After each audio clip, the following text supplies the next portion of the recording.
Title 1, Taking the Reins of Government. America's bicentennial, which culminated on July 4, 1976, was a spirited and unifying celebration of our country, its founding, and its ideals. As we approach our nation's 250th anniversary, which will take place during the next presidency, America is now divided between two opposing forces, woke revolutionaries and those who believe in the ideals of the American Revolution. The former believe that America is and always has been systemically racist and that it is not worth celebrating and must be fundamentally transformed, largely through its centralized administrative state. The latter believe in America's history and heroes, its principles and promise, and in everyday Americans and the American way of life. They believe in the Constitution and Republican government. Conservatives, the Americanists in this battle, must fight for the soul of America, which is very much at stake. Just 2 years after the death of the last surviving Constitutional Convention delegate, James Madison, Abraham Lincoln warned that the greatest threat to America would come not from without, but from within. This is evident today, whether it be mask and vaccine mandates, school and business closures, efforts to keep Americans from driving gas cars or using gas stoves, or efforts to defund the police, indoctrinate schoolchildren, alter beloved books, abridge free speech, undermine the colorblind ideal, or deny the biological reality that there are only two sexes. The left's steady stream of insanity appears to be never-ending. The next administration must stand up for American ideals, American families, and American culture, all things in which, thankfully, most Americans still believe. Highlighting this need, former director of the Office of Management and Budget Russ Vought writes in Chapter 2, the modern conservative president's task is to limit, control, and direct the executive branch on behalf of the American people. At the core of this goal is the work of the White House and the central personnel agencies. Article 2 of the Constitution vests all federal executive power in a president, made accountable to the citizenry through regular elections. Our founders wrote, the executive power shall be vested in a President of the United States of America. Accordingly, Vought writes, it is the President's agenda that should matter to the departments and agencies, not their own. Yet the federal bureaucracy has a mind of its own. Federal employees are often ideologically aligned not with the majority of the American people but with one another, posing a profound problem for Republican government, a government of, by, and for the people. As Donald Devine, Dennis Kirk, and Paul Don write in Chapter 3, an autonomous bureaucracy has neither independent constitutional status nor separate moral legitimacy. Byzantine personnel rules provide the bureaucrats with their chief means of self-protection. What's more, knowledge of such rules is used to thwart the president's appointees and agenda. As Devine, Kirk, and Don write, managing the immense bureaucracy of the federal government is impossible without an understanding of the key central personnel agencies and their governing laws and regulations. Many of these laws and regulations governing a largely underworked, overcompensated, and unaccountable federal civilian workforce are so irrational that they would be comical in a less important context. This is true whether it comes to evaluating employees' performance or hiring new employees. Only in the federal government could an applicant in the hiring process be sent to the front of the line because of a history of drug addiction or alcoholism, or due to morbid obesity, irritable bowel syndrome, or a psychiatric disorder. The next administration should insist that the federal government's hiring, evaluation, retention, and compensation practices benefit taxpayers, rather than benefiting the lowest rung of the federal workforce. In order to carry out the president's desires, political appointees must be given the tools, knowledge, and support to overcome the federal government's obstructionist human resources departments. More fundamentally, the new administration must fill its ranks with political appointees.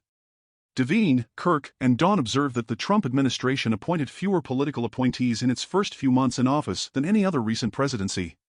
This left career employees in charge in many places.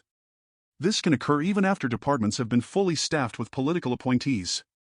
Vought writes that the White House Office of Management and Budget, OMB, should establish a reputation as the keeper of commander's intent, yet OMB is dominated by career employees who often try to overrule political appointees serving in the various executive departments.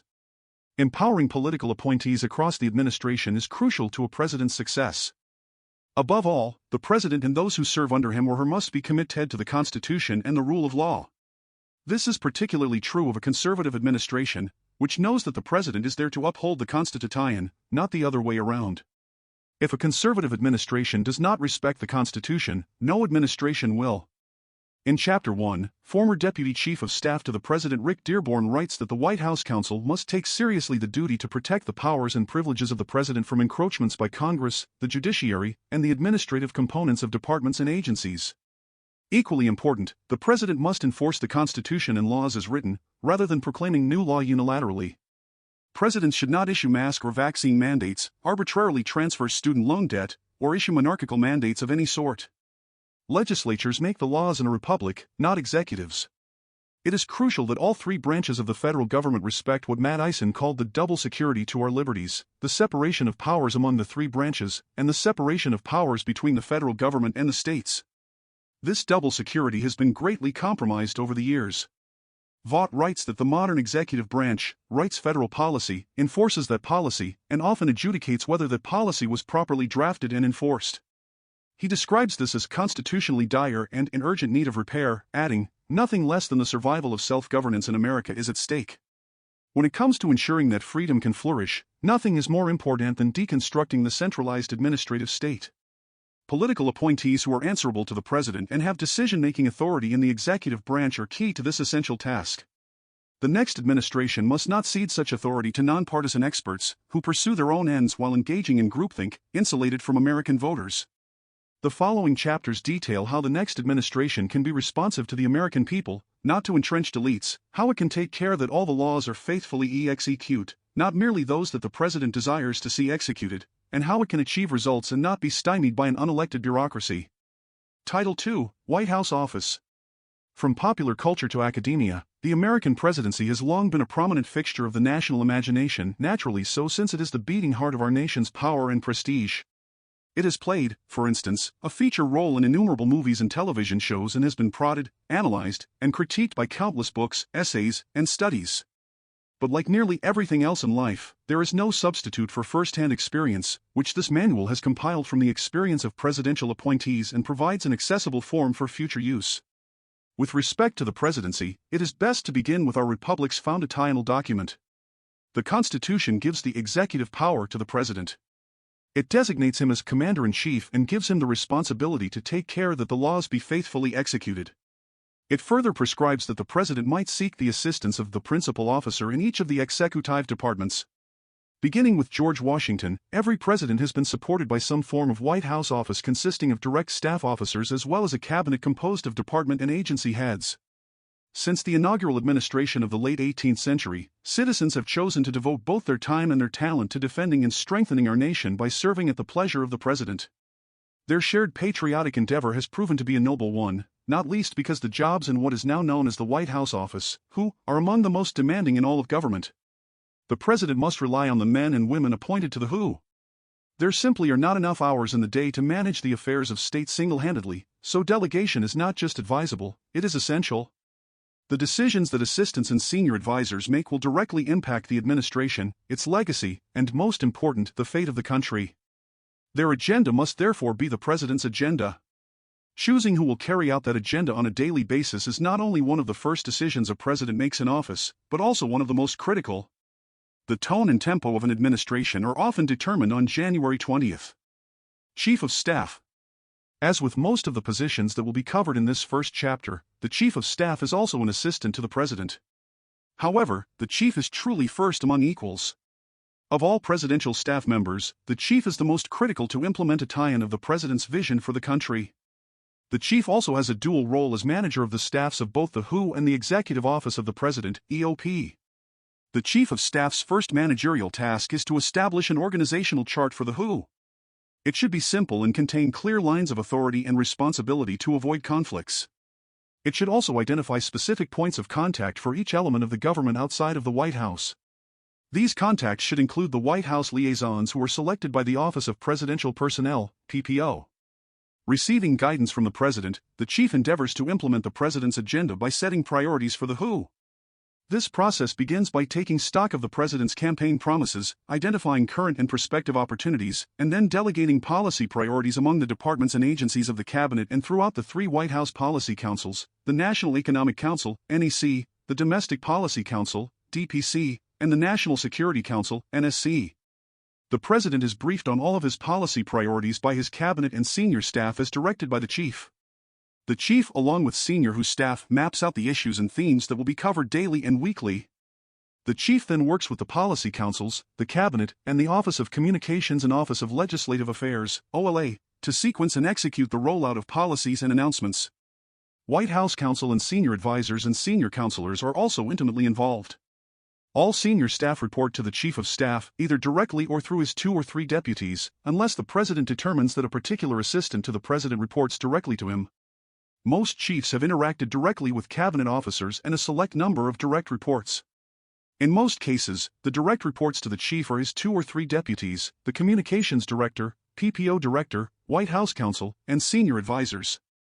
Occasionally, the Office of Public Liaison, OPL, the Cabinet Secretary, and Intergovernmental Affairs, IGA, also report directly to the chief. Usually, however, they report instead to a Deputy Chief of Staff. The Chief of Staff's main challenge is time management. His use of his deputies, meetings with senior staff, and direction provided to the who must all balance with the daily needs of the President. A successful chief steers the West Wing using his management of an influence with the various individuals and entities around him. It goes without saying that selecting the right person to be chief is vital. Deputy Chiefs of Staff. In recent years, presidents typically have appointed 2 Deputy Chiefs of Staff, a Deputy Chief of Staff for Management and Operations and a Deputy Chief of Staff for Policy. There also have been other types of deputy chiefs whose roles have included, for example, overseeing strategy, planning, and implementation. Chiefs of staff have then occasionally appointed a principal deputy chief to be in charge of guiding decision-making, organizational structure, and information flow. Principal deputy chiefs of staff. Not all chiefs of staff have tapped a principal deputy. A major reason is that doing so adds another layer of command complexity. When principal deputies have been installed, their roles have varied based on the needs of particular chiefs. Most principal deputies have functioned as doorkeepers, sorting through action items, taking on those that can be handled at their own level, and passing up others that truly require the attention of the Chief of Staff or the President. Principal deputies also have assumed control of the scheduling functions, normally under the Operations Deputy, and have worked directly with the policy councils at the direction of the Chief of Staff. The OPL and Office of Political Affairs, OPA, also have reported to a principal deputy. Deputy Chief of Staff for Management and Operations. The Deputy Chief of Staff for Management and Operations oversees the President's schedule and all logistical aspects of his movement within and outside of the White House, for example, both air travel on Air Force One and Marine One and ground transportation. This deputy also interfaces directly with the Secret Service as well as the military offices tasked with keeping the President and his family safe. In the past, this deputy has also worked with the NSC, the Secretary of Defense, the Secretary of State, and the intelligence community and on advancing all foreign trips. If their roles are separated from that of the policy deputy, this deputy should have a strong grasp of international affairs and robust foreign policy credentials. This deputy further manages all facets of the working White House: technology, grounds management, support staff, personnel administration, and communications. This individual therefore needs to be meticulous and ideally should possess a great deal of command and control experience. Deputy Chief of Staff for Policy. In some administrations, the functions of the IGA, OPA, and OPL and other advisors within the WHO have fallen under the Deputy Chief of Staff for Policy. For conservatives, this arrangement could help to connect the WHO's outreach to political and external groups and be a strong conduit for state and local elected officials, state party organizations, and both grasshoppers and grassroots groups. This deputy chief works directly with the Chief of Staff, cabinet officers, and all 3 policy councils to support the development and implementation of the President's agenda. This deputy chief should therefore have impressive policy credentials in the realms of economic, domestic, and social affairs. Senior advisors. Presidents have surrounded themselves with senior advisors whose experience and interests are not necessarily neatly defined. In recent administrations, senior advisors have been appointed to offer broad guidance on political matters and communications issues. Others have acted as czars for specific projects or policy areas. The most powerful senior advisors frequently have had a long personal relationship with the President and often have spent a significant amount of time with him within and outside of the White House. They have been asked not only to provide guidance on a variety of policy issues, but also to offer instruction on communicating with the American people and the media. In a number of administrations, new offices or councils have been created to support senior advisors. For the most part, their functions have been duplicative or overlapping, as a result of which these offices have tended to be short-lived. Even so, senior advisors should be provided the staff and resources that their portfolios require. To ensure that senior advisors are effective, their portfolios must be clearly delineated and clearly communicated across the White House. This too is a responsibility of the Chief of Staff. Office of White House Counsel. The Office of White House Counsel provides legal guidance to the President and elements of the EOP on a host of issues, including presidential powers and privileges, ethics compliance, review of clemency applications, and judicial nominations. The selection of White House counsel is one of the most important decisions an incoming president will make. The office is not designed to create or advance policies on its own initiative, nor should it do so. Rather, it is dedicated to guiding the president and his reports on how, within the bounds of the law, to pursue and realize the president's agenda.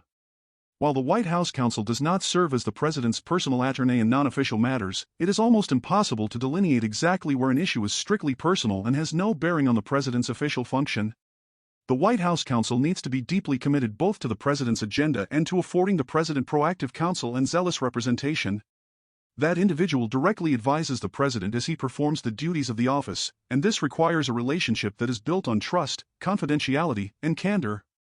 The Office of White House Counsel is also responsible for ensuring that each component of the White House adheres to all applicable legal and ethical guidelines, which often requires ongoing training and monitoring to ensure compliance. This means ensuring that White House staff regularly consult with office attorneys on required financial disclosures, received gifts, potential conflicts of interest, and other ethical concerns. The Office of White House Counsel is the first line of defense for the EOP. Its staff must take seriously the duty to protect the powers and privileges of the president from encroachments by Congress, the judiciary, and the administrative components of departments and agencies. In addition to the White House counsel, the office includes deputies, assistants, associates, and legal support staff. The assistant and associate attorneys are specialists in particular areas of the law and offer guidance to the EOP on issues related to national security, criminal law, environmental law, and a host of administrative and regulatory matters. Attorneys working in the Office of White House Counsel serve as legal advisors to the White House policy operation by reviewing executive orders, agency regulations, and other policy-related functions. Here again, subordinates should be deeply committed to the president's agenda and see their role as helping to accomplish the agenda through problem-solving and advocacy. They should not erect roadblocks out of an abundance of caution, rather, they should offer practical legal advice on how to promote the president's agenda within the bounds of the law. The White House counsel's office cannot serve as a finishing school to credential the next set of white shoe law firm attorneys or federal judges in waiting who cabin their opinions for fear their elite credentials could be tarnished through a policy disagreement. Rather, it should function more as an activist yet ethical plaintiff's firm that advocates for its client, the administration's agenda, within the limits imposed by the Constitution and the duties of the legal profession. The Office of White House Counsel also serves as the primary gateway for communication between the White House and the Department of Justice, DOJ. Traditionally, both the White House counsel and the Attorney General have issued a memo requiring all contact between the two institutions to occur only between the Office of White House Counsel and the Attorney General or Deputy Attorney General. The next administration should re-examine this policy and determine whether it might be more efficient or more appropriate for communication to occur through additional channels. The White House counsel also works closely with the DOJ Office of Legal Counsel to seek opinions on, for example, matters of policy development and the constitutionality of presidential power and privileges, and with OLA and the DOJ Office of Legal Policy on presidential judicial nominees. When a new president takes office, he will need to decide expeditiously how to handle any major ongoing litigation or other pending legal matters that might present a challenge to his agenda. To offer guidance, the White House counsel must get up to speed as quickly as possible on all significant ongoing legal challenges across the executive branch that might affect the new administration's policy agenda and must be prepared at the outset of the administration to present recommendations to the president, including recommendations for reconsidering or reversing positions of the previous administration in any significant litigation. This review will usually require consulting with the new political leadership at the Justice Department, including during the transition period. No day is predictable at the White House. Therefore, to handle the pace and volatility of affairs, the Office of White House Counsel must offer measured legal guidance in a timely manner. This often means foregoing law review-style memos about esoteric legal concepts and instead quickly providing high-level yet incisive guidance. Due to evolving world events, domestic affairs, and political pressures, the office often faces legal questions for which there may not be a wealth of precedent. Attorneys in the Office of White House Counsel must therefore work collaboratively within the White House and the Department of Justice, relying on each other as a team, to ensure that proper legal guidance is delivered to the President. The President should choose a White House counsel who is well versed in the Constitution, administrative and regulatory law, and the inner workings of Congress and the political process. Instead of choosing a specialist, the President should hire a counsel with extensive experience with a wide range of complex legal subjects. Moreover, while a candidate with elite credentials might seem ideal, The best one will be above all loyal to the President and the Constitution. Staff Secretary. The office of the Staff Secretary is rarely visible to the outside world, but it performs work of tremendous importance. The office is similar to a military commander's adjutant as it is responsible for fielding and managing a vast amount of information at the top of its organization. This includes information on its way into the Oval Office as well as information flowing out from the Oval Office.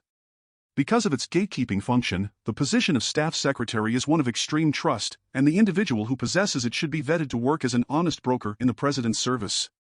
The office of the Staff Secretary has been described as the last substantive control point before papers reach the Oval Office. A great deal of information is headed toward the Oval Office at any moment. This includes presidential decision memos, bills passed by Congress, which may be accompanied by signing or veto statements, and briefing books, reading materials, samples of constituent mail, personal mail, and drafts of speeches. The Staff Secretary makes certain that these materials are complete, well-ordered, and up to date before they reach the President. This necessarily means that the Staff Secretary plays a key role in determining who weighs in on policy matters and when. As noted above, the Staff Secretary also handles information leaving the Oval Office. The President may have questions after reviewing incoming material, may wish to seek more information, or may demand revisions.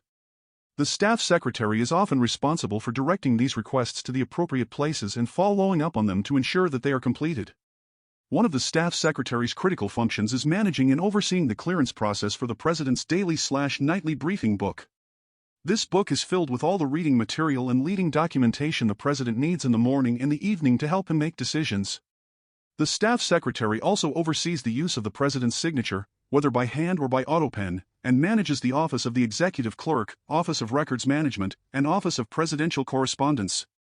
Office of Communications. The Office of Communications, which operates under the Director of Communications, conveys the President's agenda to the public through various media, including speeches and remarks, press briefings, off-the-record discussions with reporters, and social media. Depending on how a president chooses to structure his White House, the Office of Communications may include the Office of the Press Secretary, Press Office, but no matter how it is structured, the office must work closely with the Press Office as well as the President's speechwriters and digital strategists. Operational functions of the Office of Communications include scheduling and running press briefings, interviews, meetings, media appearances, speeches, and a range of other events. The Office of Communications must maintain robust relationships with the White House Press Corps, the White House Correspondents Association, regional stakeholders, and key interest groups. No legal entitlement exists for the provision of permanent space for media on the White House campus, and the next administration should re-examine the balance between media demands and space constraints on the White House premises. Leadership within the Office of Communications should include a Communications Director, who is a direct report to the Chief of Staff, a Deputy Communications Director, a Deputy Director for Strategic Communications, and a Press Secretary. This leadership team must work together closely to drive the national narrative about the White House. The best resource for the Office of Communications is the President. The press item conveys the White House's overall message through one or two inaugural addresses, State of the Union addresses, speeches to Congress, and press conferences. The office must also ensure that the various White House offices disseminate a unified message to the public. The Communications Director and Press Secretary in particular should be careful to avoid contradicting the President or delivering conflicting information. The speechwriting team is a critical component of the communications team. Speechwriting is a unique talent. The writer selected must understand policy, should have a firm grasp of history and other liberal arts disciplines, and should be able to learn and adopt the President's style of rhetoric and mode of delivery. The Press Secretary is the President's spokesperson, communicating to the American people through the media. The Press Secretary engages with the White House Press Corps formally through press briefings and informally through impromptu gaggles and meetings. Individuals who serve in this role must be quick on their feet, which means, when appropriate, deftly refuting and rebutting correspondents' questions and comments. The Communications Director must convey the President's mission to the American people. Especially for conservatives, this means navigating the mainstream media to ensure that the President's agenda is conveyed effectively and accurately. The Communications Director must be politically savvy and very aware of the ongoing activities of the other White House offices. The new administration should examine the nature of the relationship between itself and the White House Correspondents Association and consider whether an alternative coordinating body might be more suitable. Office of Legislative Affairs, OLA. Created by President Dwight Eisenhower, the OLA has continued to serve as the liaison between the White House and Congress. The White House must work with congressional leaders to ensure presidential nominees, for roles such as cabinet secretaries and ambassadors, are confirmed by the Senate. The White House also relies on Congress to enact reforms promised by the president on the campaign trail, whether those promises relate to health care, education, or national defense. Because Congress holds the power of the purse, White House staffers must ensure that there is enough support on the Hill to secure the necessary funding through the appropriations process to fulfill the president's agenda. The OLA reports directly to the Chief of Staff and in some administrations has done so under the guidance of a Deputy Chief of Staff, usually the Deputy Chief for Policy. Regardless of the person to whom the OLA reports, however, the office exercises a certain autonomy on behalf of the President and the Chief of Staff in directly influencing congressional leaders of both major political parties. The OLA often must function as the mediator among the parties and find common ground to facilitate the successful enactment of the President's agenda. As is the case with many White House offices, but especially the Office of Communications, the OLA must ensure that congressional leaders receive one unified message. If other actors within the White House maintain their own relationships with congressional leaders and staffers, it may appear that the president's agenda is fractured and lacks consensus. This dynamic has caused real problems for many presidents in the past. Internally, OLA staffers need to be involved in policy discussions, budget reviews, and other important meetings. They must also provide advice to policy staffers regarding whether certain ideas are politically feasible. Externally, OLA staffers have to communicate continuously with congressional offices of both parties in both the House and the Senate to ensure that the President has enough support to enact his legislative priorities or sustain votes. The OLA requires staffers who are effective communicators and can provide a dose of reality to other White House staffers when necessary. Although a policy proposal from within the White House may be a great idea, OLA staffers must ensure that it is politically feasible. OLA staffers must therefore be skilled in both politics and policy. Furthermore, the President should seek out individuals who can advance his agenda and at the same time forge pathways with members of the opposing political party on other priorities. Most important, the OLA must function as a well-oiled machine, precisely synced. The President cannot afford to have a tennis player on, much less as the leader of his football team. Office of Presidential Personnel, PPO. The political axiom that personnel is policy was popularized under President Ronald Reagan during the 1981 presidential transition. One of the most important offices in the White House is the PPO, which was created under President Richard Nixon to centralize political appointments. Departments and agencies had and still have direct legal authority on hiring and firing, but the power to fulfill Schedule C positions, the core of political jobs, is vested with the President. Therefore, the White House, not the department or agency, has the final word on political appointments. PPO's primary responsibility is to staff the executive branch with individuals who are equipped to implement the President's agenda. Although its focus should be identifying and recruiting leaders to fill the approximately 1,000 appointments that require Senate confirmation, PPO must also fill approximately 3,000 political jobs that require dedicated conservatives to support the administration's political leadership. Frequently, many medium-tier and top-tier jobs have been filled by policy experts tasked with accomplishing much of the work of the administration.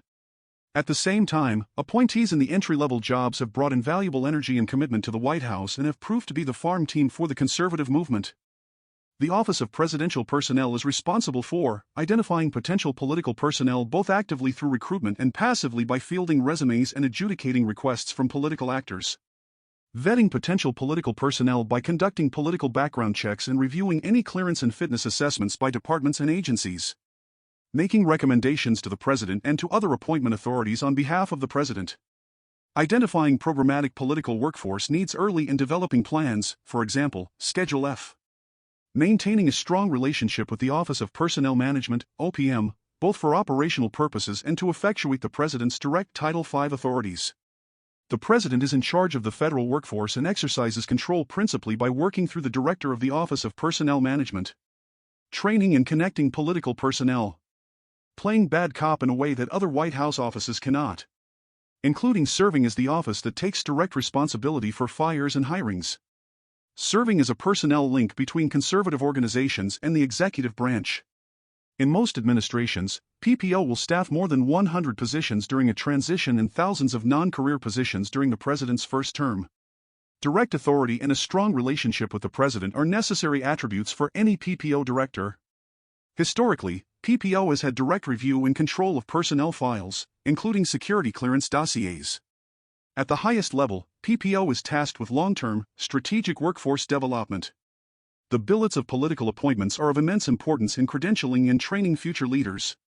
In addition, whatever one's view of the constitutionality of various civil service rules, for example, the Federal Vacancies Reform Act of 19986, might be, it is necessary to ensure that departments and agencies have robust cadres of political staff just below senior levels in the event of unexpected vacancies. Office of Political Affairs, OPA. The OPA is the primary office within the executive branch for managing the president's political interests. Although its specific functions vary from administration to administration, the OPA typically serves as the liaison between the president and associated political entities, national committees, federal and state campaigns, and interest groups. Within legal guidelines, the OPA engages in outreach, conducts casework, and if the president is up for re-election, assists with his campaign. The OPA may also monitor congressional campaigns, arrange presidential visits with other political campaigns, and recommend campaign staff to the Office of Presidential Personnel for service in the executive branch. The OPA further serves as a line of communication between the White House and the president's political party. This includes both relaying the president's ambitions to political interests and listening to the needs of political interests. This relationship allows for the exchange of information between the White House and political actors across the country. The OPA should have one director of political affairs who reports either to the chief of staff or to a deputy chief of staff. The OPA should also include various deputy directors, each of whom is responsible for a certain geographical region of the country. Because nearly all White House activities are in some way inherently political, the OPA needs to be aware of all presidential actions and activities, including travel, policy decisions, speeches, nominations, and responses to matters of national security, and consider how they might affect the president's image. The OPA must therefore have a designated staffer who communicates not only with other White House offices, but also with the cabinet and executive branch agencies. Office of Cabinet Affairs, OCA. The OCA's role has changed to some degree over the course of various administrations, but its overriding function remains the same, to ensure the coordination of policy and communication between the White House and the cabinet. Most important, the OCA coordinates all cabinet meetings with the president. It should also organize and administer regular meetings of the deputy secretaries because they also typically serve vital roles in the departments and agencies and, further, often become acting secretaries when cabinet members resign. There should be one cabinet secretary who reports to the chief of staff's office, either directly or through a deputy chief, according to the chief's preference and focus. The cabinet secretary maintains a direct relationship with all members of the cabinet. The OCA further consists of deputies and special assistants who work with each department's principal, deputy secretary, undersecretaries, assistant secretaries, and other senior staff. The OCA also connects the departments to WHO offices. The OCA coordinates with the Chief of Staff's office and the Office of Communications to promote the President's agenda through the cabinet departments and agencies. The Cabinet's communications staffers are obviously another critical component of this operation. In prior administrations, the OCA has played a vital role by tracking the President's agenda for the Chief of Staff, deputy chiefs, and senior advisors. It has worked with each department and agency to advance policy priorities. In the future, amplifying this function would truly benefit both the President and the conservative movement. From time to time throughout an administration, travel optics, ethics challenge, and Hatch Act issues involving cabinet members, deputies, and senior staffers can arise. The OCA is normally tasked with keeping the WHO informed of such developments and providing support if and when necessary. The ideal cabinet secretary will have exceptional organizational skills and be a seasoned political operative or attorney. Because many cabinet officials have been former presidential candidates, governors, ambassadors, and members of Congress, the ideal candidate should also possess the ability to interact with and persuade accomplished individuals. Office of Public Liaison, OPL. The OPL is critically important in building coalitions and support for the President's agenda across every aligned social, faith-based, minority, and economic interest group. It is a critical tool for shaping public opinion and keeping myriad supporters, as well as frenemies and opponents alike who are within reach, better informed. The OPL is a notably large office. It should have one director who reports to the Chief of Staff's office, either directly or through a deputy, according to the Chief's preference and focus. The director must maintain relationships not only with other WHO heads, but also with the senior staff of every cabinet department and agency. Since a president's agenda is always in motion, it is important for the OPL to facilitate listening sessions to receive the views of the various leaders and members of key interest groups.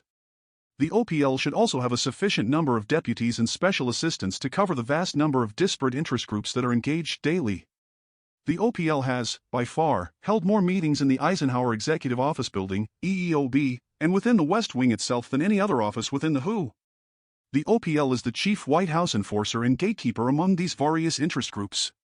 It has operated best whenever the Chief of Staff has given it permission to use both the proverbial carrot and the proverbial stick. To make this work, communication with the Chief's office is vital. Additionally, the OPL has had an outsized role in presidential scheduling in both official and political travel. The OPL director should come from the president's election campaign or Capitol Hill, but should not have deeply entrenched connections to a K Street entity or any other potential stakeholder. Some prior relationships can create real or perceived biases toward one group or another.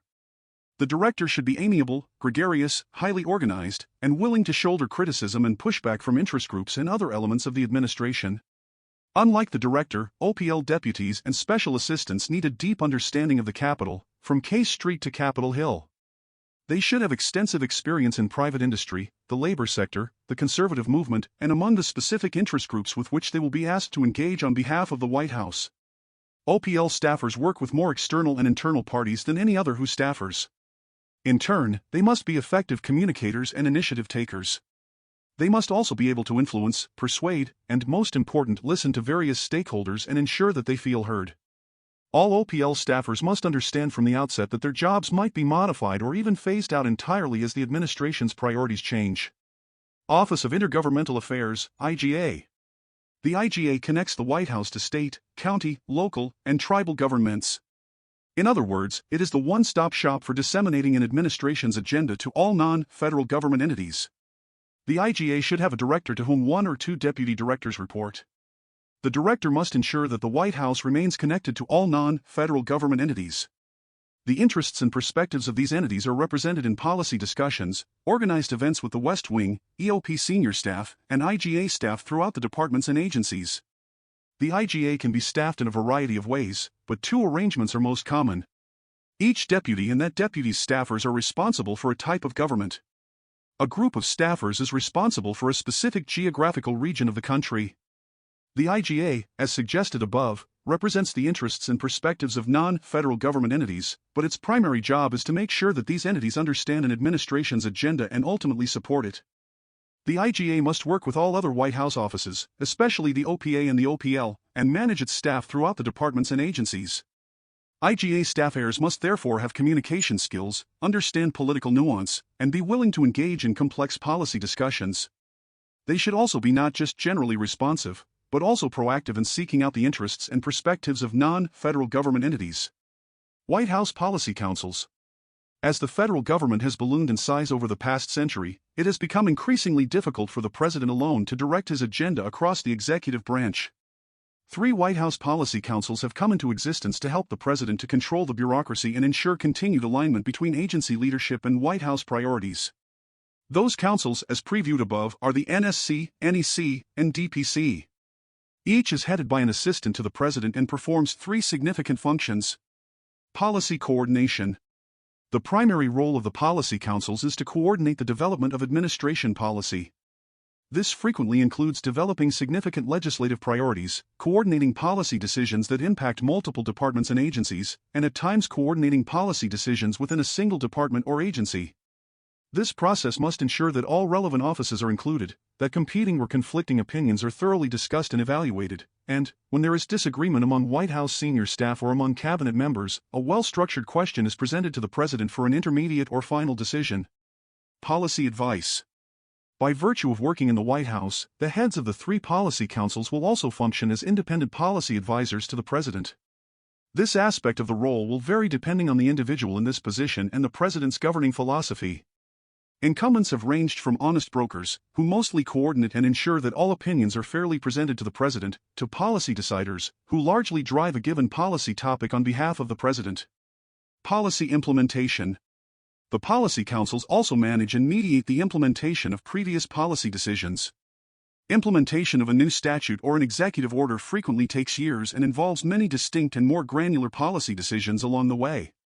It is essential to have a centralized process for evaluating and coordinating these decisions, especially if they involve more than one cabinet department or agency with differing opinions on the best approach for securing the president's goals. The above functions have recently been managed by policy councils through a tiered interagency policy process. This process helps to identify differences of opinion and reach a decision without having to take every issue to the president. It can be used to address a single question or monitor a recurring issue on an ongoing basis. Typically, the process involves multiple cabinet departments and agencies that have a pertinent role, policy interest, or disagreement. Each Policy Council's process could involve the following committees: Policy Coordinating Committee, PCC. A PCC is led by a special assistant to the President from the Policy Council and includes political assistant secretary-level experts from the relevant departments, agencies, or offices. The purpose is to determine where consensus exists, clearly identify where there are differing opinions, and develop options for resolving the remaining questions. If no outstanding questions or disagreements exist, the PCC may resolve the issue and move toward implementation at the agency level. Deputies Committee, DC. A DC is a meeting of presidentially appointed executives chaired by the Policy Council's deputy assistant to the president and relevant deputy secretaries. It evaluates the options produced by the PCC and frequently directs the PCC to add, expand, or re-evaluate an option or even to reach a compromise and resolve an issue at that level. Principals Committee, PC. When questions are not resolved by a DC, the director of the Policy Council will chair a PC, which is attended by the relevant cabinet secretaries and senior White House political staff. This is the final opportunity for the president's most senior advisors to discuss the question, make sure that each principal's position is carefully understood, and see whether consensus or a compromise might be reached. If not, the Chief of Staff's office will schedule time for the PC to meet with the president for a final decision. Despite having seemingly clear and separate portfolios, the three policy councils frequently have areas of overlap, which can result in confusion, duplication, or conflict. For example, there are the areas of immigration and border security, either NSC or DPC, healthcare, energy, and environment, either NEC or DPC, and trade and international economic policy, either NSC or NEC. Identifying these potentially problematic areas and assigning policy responsibilities to only one council where possible will help to speed up the policy coordination process. While other chapters will cover specific policy goals for each department or agency, incoming policy councils will need to move rapidly to lead policy processes around cross-cutting agency topics, including countering China, enforcing immigration laws, reversing regulatory policies in order to promote energy production, combating the left's aggressive attacks on life and religious liberty, and confronting wokeism throughout the federal government. National Security Council. The NSC is intended to be an interdepartmental body within the White House that can set national security policy with a whole-of-government approach. Unlike the other policy councils, the NSC was established by statute. Statutory members and advisors who are currently part of the NSC include the President and Vice President, the Secretaries of State, Defense, and Energy, the Chairman of the Joint Chiefs of Staff, and the Director of National Intelligence. The NSC staff, and particularly the National Security Advisor, should be vetted for foreign and security policy experience and insight. The National SECurity Advisor and NSC staff advise the President on matters of foreign policy and national security, serve as an information conduit in times of crisis, and as liaisons ensuring that written communications are properly shared among NSC members. Special attention should be given to the use of detailees to staff the NSC. In recent years, the NSC's staff size has been right-sized from its peak of 400 in 2015 down to 100 to 150 professional members. The next administration should try to limit the number of details to ensure more direct presidential control. National Economic Council. The NEC was established in 1993 by executive order and has four key functions: L. To coordinate the economic policy-making process with respect to domestic and international economic issues. To coordinate economic policy advice to the President. To ensure that policy decisions and programs are consistent with the President's stated goals and that those goals are being effectively pursued. To monitor implementation of the President's economic policy agenda. The NEC Director coordinates and implements the President's economic policy objectives by working with Cabinet Secretaries, their departments, and multiple agencies. The Director is supported by a staff of policy experts in various fields, including infrastructure, manufacturing, research and development, agriculture, small business, financial regulation, housing, technology and innovation, and fiscal policy. The NEC considers economic policy matters, and the DPC typically considers anything related to domestic matters with the exception of economic policy matters. It also differs from the Council of Economic Advisors, CEA. Whereas the NEC is in charge of policy development, the CEA acts as the White House's internal research arm for economic analysis. It is therefore critically important to find people with the right qualifications to head both the NEC and the CEA. The CEA is almost always led by a well-known academic economist, and the NEC is regularly led by someone with expertise in directing the president's economic policy process. Those who have served in the role have ranged from former CEOs of the nation's largest investment firms to financial services industry managers to seasoned congressional staffers who have managed the economic policy issues for top financial and tax writing committees. Domestic Policy Council. The Domestic Policy Council, DPC, consists of advisors to the president on non-economic domestic policy issues as well as international issues with a significant domestic component, such as immigration. It is one of the primary policy councils serving the president along with the NSC and NEC. The director serves as the principal DPC advisor to the president, along with members of the cabinet, and the deputy director chairs the committee responsible for coordinating domestic policy development at the deputy secretary level. In this respect, both the director and the deputy director have critical institutional functions that affect the development of domestic policy throughout the administration. The DPC also has policy experts, for example, special assistants to the president or SAPs, who are responsible for developing and coordinating, as well as for advising the president, on specific issues. It is essential that DPC policy expertise reflect the most prominent issues that are before the administration, issues such as the environment, healthcare, housing, and immigration. In addition, DPC SAPs should demonstrate a working knowledge of the rulemaking process, although they need not necessarily be experts on regulation, because a working knowledge of the rulemaking process will facilitate the DPC's effectiveness in coordinating administration policy. The DPC also needs to work closely with other offices within the Executive Office of the President to promote economic opportunity and private sector innovation.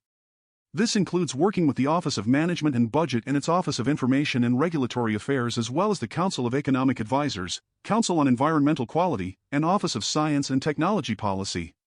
To this end, the director should chair a standing meeting with the principals from each of the other EOP offices to enhance coordination from within the White House.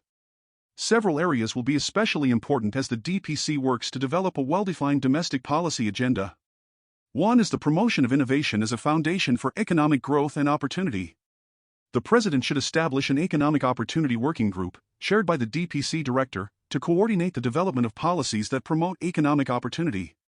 Another important area is the promotion of healthcare reform to bring down costs for the American people and the pressure that spending on health programs puts on the federal budget. Finally, DPC should coordinate with the NSC on a policy agenda to enhance border security. Office of the Vice President, OVP. In modern U.S. history, the Vice President has acted as a significant advisor to the President.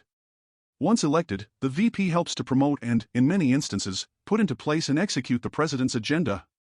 The President may additionally determine the inclusion of OVP staff in White House meetings, including Policy Coordinating Committee, Deputies Committee, and Principals Committee discussions as has been done in various recent administrations.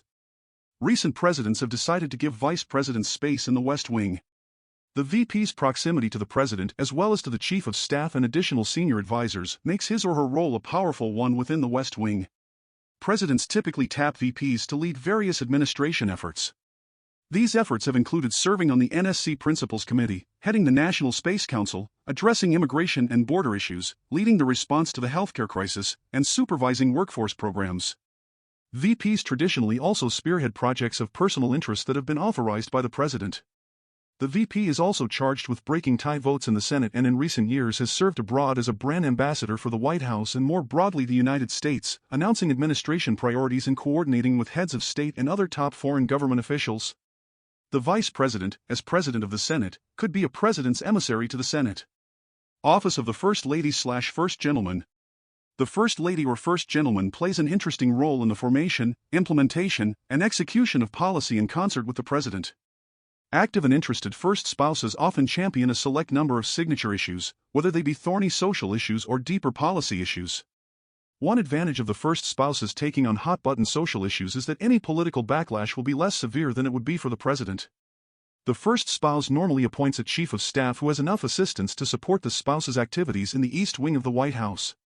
This group works exclusively with the first spouse and senior members of the White House along with EOP personnel to implement and execute the first spouse's priorities, which reflect the first spouse's passions and interests and are often identified as important in discussions with the President. Executed well, they can be strategically useful in accelerating the administration's agenda. Past East Wing initiatives have focused on such issues as combating bullying, fighting drug abuse, promoting literacy, and encouraging physical education for young adults and children. the first spouse is afforded significant resources. His or her staff also works with the president's policy team, members of the cabinet, and other EOP staff. Title III, Executive Office of the President of the United States. In its opening words, Article 2 of the U.S. Constitution makes it abundantly clear that, he executive power shall be vested in a President of the United States of America, one that enormous power is not vested in departments or agencies, in staff or administrative bodies, in non-governmental organizations or other equities and interests close to the government. The President must set and enforce a plan for the executive branch. Sadly, however, a president today assumes office to find a sprawling federal bureaucracy that all too often is carrying out its own policy plans and preferences, or, worse yet, the policy plans and preferences of a radical, supposedly woke faction of the country. The modern conservative president's task is to limit, control, and direct the executive branch on behalf of the American people. This challenge is created and exacerbated by factors like Congress's decades-long tendency to delegate its lawmaking power to agency bureaucracies, the pervasive notion of expert independence that protects so-called expert authorities from scrutiny, the presumed inability to hold career civil servants accountable for their performance, and the increasing reality that many agencies are not only too big and powerful, but also increasingly weaponized against the public and a president who is elected by the people and empowered by the Constitution to govern. In Federalist No. 47, James Madison warned that, he accumulation of all powers, legislative, executive, and judiciary, in the same hands, whether of one, a few, or many, and whether hereditary, self-appointed, or elective, may justly be pronounced the very definition of tyranny. Regrettably, that wise and cautionary note describes to a significant degree the modern executive branch, which, whether controlled by the bureaucracy or by the president, writes federal policy, enforces that policy, and often adjudicates whether that policy was properly drafted and enforced. The overall situation is constitutionally dire, unsustainably expensive, and in urgent need of repair. Nothing less than the survival of self-governance in America is at stake. The great challenge confronting a conservative president is the existential need for aggressive use of the vast powers of the executive branch to return power, including power currently held by the executive branch, to the American people. Success in meeting the challenge will require a rare combination of boldness and self-denial, boldness to bend or break the bureaucracy to the presidential will and self-denial to use the bureaucratic machine to send power away from Washington and back to America's families, faith communities, local governments, and states. Fortunately, a president who is willing to lead will find in the executive office of the president, EOP, the levers necessary to reverse this trend and impose a sound direction for the nation on the federal bureaucracy. The effectiveness of those EOP levers depends on the fundamental premise that it is the president's agenda that should matter to the departments and agencies that operate under his constitutional authority, and that, as a general matter, it is the president's chosen advisors who have the best sense of the president's aims and intentions, both with respect to the policies he intends to enact and with respect to the interests that must be secured to govern successfully on behalf of the American people. This chapter focuses on key features of and recommendations for several of the EOP's important components. U.S. Office of Management and Budget, OMB. OMB assists the President in the execution of his policy agenda across the government by employing many statutory and executive procedural levers to bring the bureaucracy in line with all budgetary, regulatory, and management decisions. Properly understood, it is a president's air traffic control system with the ability in charge to ensure that all policy initiatives are flying in sync and with the authority to let planes take off and, at times, ground planes that are flying off course. OMB's key roles include developing and enforcing the president's budget and executing the appropriations laws that fund the government, managing agency and personnel performance, procurement policy, financial management, and information technology, developing the president's regulatory agenda, reviewing new regulatory actions, reviewing federal information collections, and setting and enforcing federal information policy, and coordinating and clearing agency communications with Congress, including testimonies and views on draft legislation. OMB cannot perform its role on behalf of the president effectively if it is not intimately involved in all aspects of the White House policy process and lacks knowledge of what the agencies are doing. Internally to the EOP, ensuring that the policy formulation procedures developed by the White House to serve the president include OMB is one of any OMB director's major responsibilities. A common meme of those who intend to evade OMB review is to argue that where resources are not being discussed, OMB's participation is optional. This ignores both OMB's role in all downstream execution and the reality that it has the only statutory tools in the White House that are powerful enough to override implementing agencies' bureaucracies. The director must view his job as the best, most comprehensive approximation of the president's mind as it pertains to the policy agenda while always being ready with actual options to effect that agenda within existing legal authorities and resources. This role cannot be performed adequately if the director acts instead as the ambassador of the institutional interests of OMB and the wider bureaucracy to the White House. Once its reputation as the keeper of commander's intent is established, then and only then does OMB have the ability to shape the most efficient way to pursue an objective. Externally, the director must ensure that OMB has sufficient visibility into the deep caverns of agency decision-making. One indispensable statutory tool to that end is to ensure that policy officials, the program associate directors, PADs, managing the vast resource management offices, RMOs, personally sign what are known as the apportionments. In 1870, Congress passed the Anti-Deficiency Act to prevent the common agency practice of spending down all appropriated funding, creating artificial funding shortfalls that Congress would have to fill. The law mandated that all funding be allocated or apportioned in installments. This process, whereby agencies come to OMB for allotments of appropriated funding, is essential to the effective financial stewardship of taxpayer dollars. OMB can then direct on behalf of a president the amount, duration, and purpose of any appropriated funding to ensure against waste, fraud, and abuse and ensure consistency with the president's agenda and applicable laws.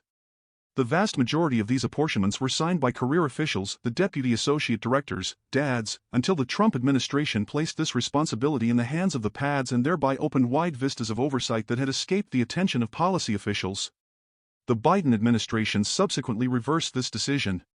No director should be chosen who is unwilling to restore apportionment decision-making to the PAD's personal review, who is not aggressive in wielding the tool on behalf of the president's agenda, or who is unable to defend the power against attacks from Congress.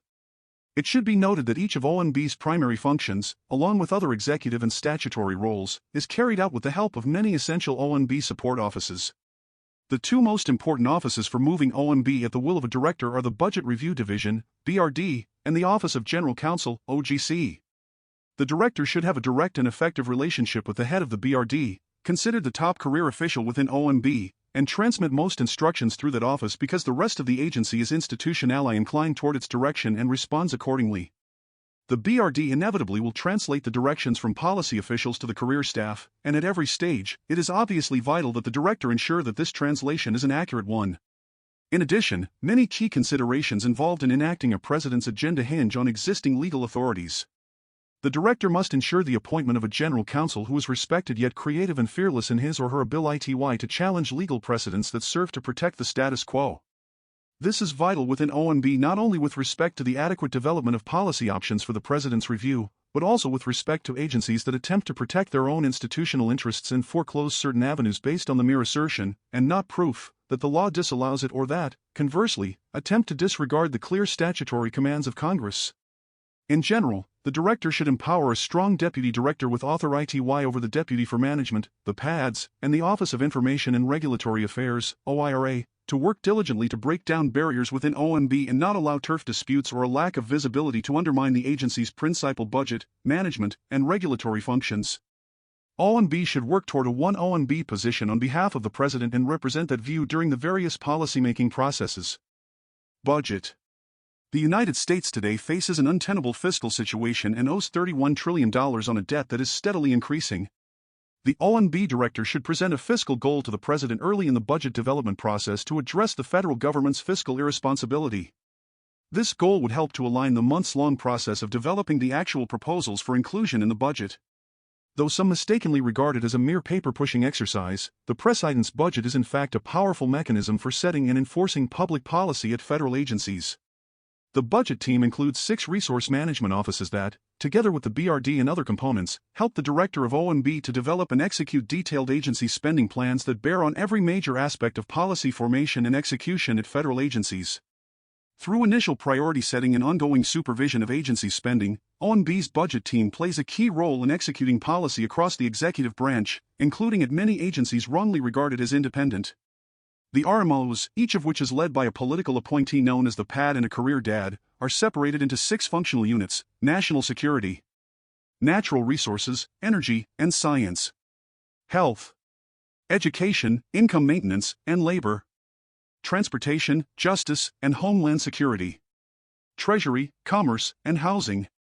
Because the RMOs are institutionally ingrained in nearly all policymaking and implementation across the executive branch, they play a critical role in helping the director to implement the president's public policy agenda. However, because each RMO is responsible for formulating and supervising such a wide range of policy details, many granular but critical policy decisions are effectively left to the career professionals who serve across administrations. To enhance the OMB director's ability to help the president drive policy at the agencies, the existing 6 RMOs should be divided into smaller subject matter areas, allowing for more pads, and each of these pads should have a deputy PAD. This expanded pool of RMOs with additional political leadership would enable more comprehensive direction and oversight of policy development and implementation. Regardless of whether Congress adopts the president's full set of budget recommendations, the president should reintroduce the concept of administrative pay-as-you-go, or administrative PAYGO.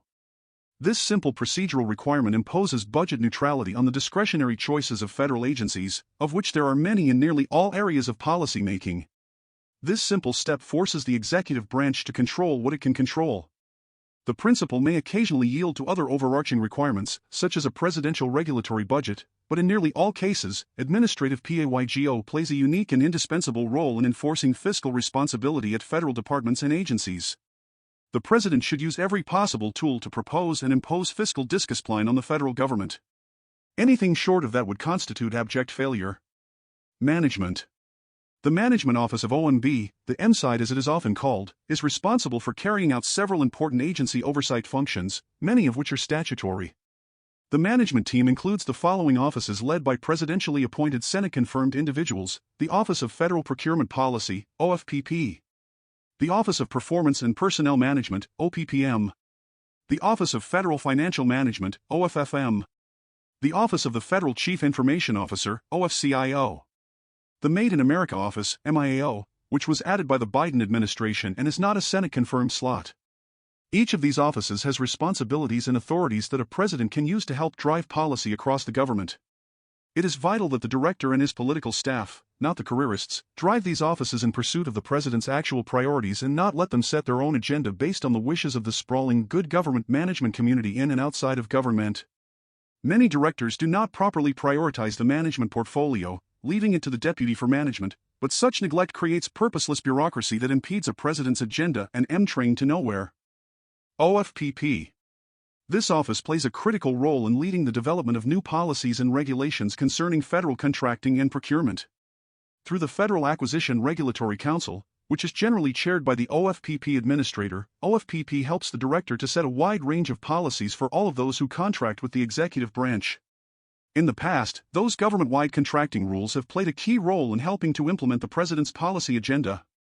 This office should be engaged early and often in OMB's effort to drive policy, including by obtaining transparency about entities that are awarded federal contracts and grants and by using government contracts to push back against woke policies in corporate America. OPPM. Through this office, the director helps federal agencies to establish their performance goals and performance review processes. OPPM also works with the U.S. Office of Personnel Management, OPM, to establish and manage personnel policies and practices across the federal government. The director should instruct OPPM to establish annual performance goals and review processes for agencies that reflect the president's agenda. OPPM should also be part of the president's strategy to set and enforce sensible policies and practices for the federal workforce. OFFM. This office helps the director to root out waste, fraud, and abuse in federal programs, for example, through the Do Not Pay program. It should be part of efforts to save precious taxpayer resources. OFSCIO. This office guides the federal government's use and adoption of internet-based technologies to improve government operations and save taxpayer money. As a function of its leadership role, it is critical in interagency discussions on a wide range of technology issues. The office thus is an important part of the president's efforts to modernize, strengthen, and set technology adoption policy for the executive branch. Meow. Building on the example and work of the Trump administration, President Biden established this office to centralize, carry out, and further develop the federal government's Buy American and other Made in America commitments.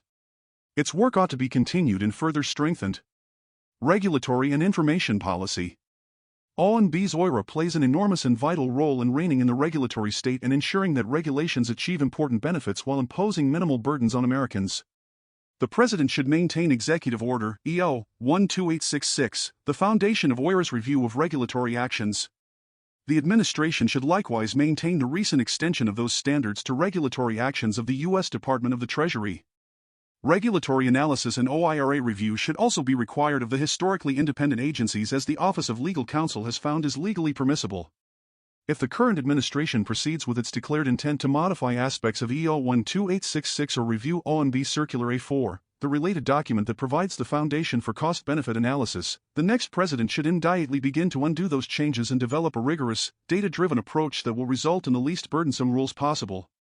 The next president should also revive the Directive and Executive Order 13891 that significant guidance documents also must pass through OIRA review. Because OIRA review often leads to fewer regulatory burdens, more regulatory benefits, and better coordination of regulatory policy, funding for OIRA tends to pay large dividends. Yet over the years, funding for OIRA has diminished. This trend should be reversed. The budget should also include sufficient full-time equivalent (FTE) employees to form regulatory advance teams that would consult with agencies on cost-benefit analysis and good regulatory practices at the beginning of the rulemaking process for the most important regulations. These teams would help agencies take cost-benefit analysis into account from the beginning of their rulemaking efforts, which in turn would result in higher quality regulations and a swifter eventual OIRA review. To preserve the integrity of OIRA review, the staff who consult at the beginning of a rulemaking should not handle its eventual review. The next president should also reinstate the many executive orders signed by President Trump that were designed to make the regulatory process more just, efficient, and transparent. Executive Orders 13771, 13777, 13891, 13892, 13893, 13924 Section 6, 13979, and 13980 should be revived, with modifications as needed. Executive Order 13132 on federalism should be strengthened so that state regulatory and fiscal operations are not commandeered by the federal government through so-called cooperative federalism programs. Additionally, the President should revise and sign an updated version of President Ronald Reagan's Executive Order 12630 on federal takings.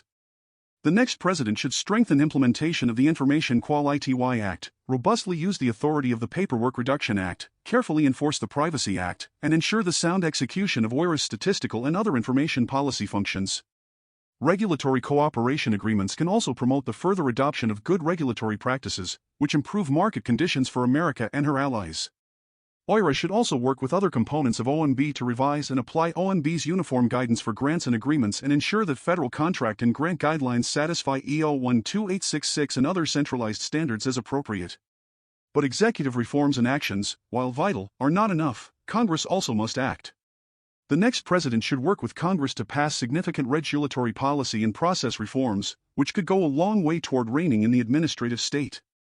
Excellent examples of such legislation include the Regulatory Accountability Act, SMART Act, GOOD Act, Early Participation in Regulations Act, Unfunded Mandates Accountability and Transparency Act, and REINS Act.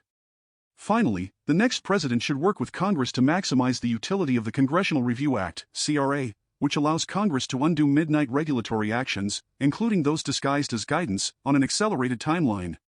To leverage the CRA's power to the maximum extent, Congress and the President should enact the Midnight Rules Relief Act, which would help to ensure that multiple regulatory actions could be packaged and voted on at the same time. Immediate and robust use of the CRA would allow the President to focus his rulemaking resources on major new regulatory reforms rather than devoting months or years to undoing the final rulemakings of the Biden administration.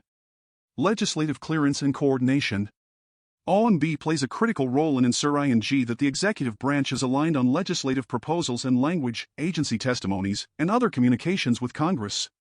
The director should use these authorities to enforce policy and message consistency aggressively and promote the effective engagement of the executive branch in legislative processes. National Security Council, NSC. The National Security Council, NSC, was established by statute to support the President in developing and implementing national security policy by coordinating across relevant departments and agencies, integrating authorities and resources toward common ends, and objectively assessing progress toward established goals.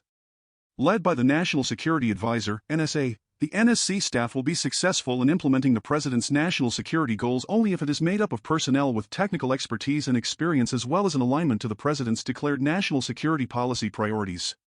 The NSC must then chart a course that articulates and achieves the President's national security goals and objectives. The President should empower a strong NSC that not only has the power to convene the policy process, but also is entrusted with the full power of the Presidency to drive the bureaucracy. In organizing, by means of presidential directive, an NSC staff that is more responsive and aligned with the president's goals and empowered to implement them. The NSA should immediately evaluate and eliminate directorates that are not aligned with the president's agenda and replace them with new directorates as appropriate that can drive implementation of the president's signature national security priorities. In addition to realigning the staff organization to the president's priorities, the NSA should assign responsibility for implementation of specific policy initiatives to senior NSC officials from across the NSC staff structure. These officials should develop, direct, and execute tangible action plans in coordination with multiple agencies to achieve measurable, time-defined milestones. Aligning NSC staff to the president's national security goals will provide clearer direction, a mandate for action, and a baseline of accountability that can be used to evaluate staff performance and the NSC's overall progress.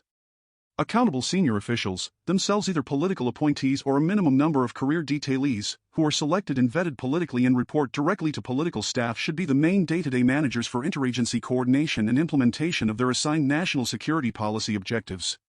They should provide policy analysis for consideration by the broader NSC and relevant agencies and ensure timely responses to decisions made by the President. The accountable senior officials should be established at the direction of the NSA and draw on personnel and expertise from beyond the NSC, including OMB, the National Economic Council, and relevant federal agencies. The NSC staff and principals should work in tandem with the National Economic Council and OMB at all levels, presenting a united effort to achieve the President's goals and drawing on the latter's statutory authorities to guide the bureaucracy. To accomplish national objectives effectively, foreign policy should fully incorporate the economic instruments of national power. National security policy must also include the prioritized allocation of resources.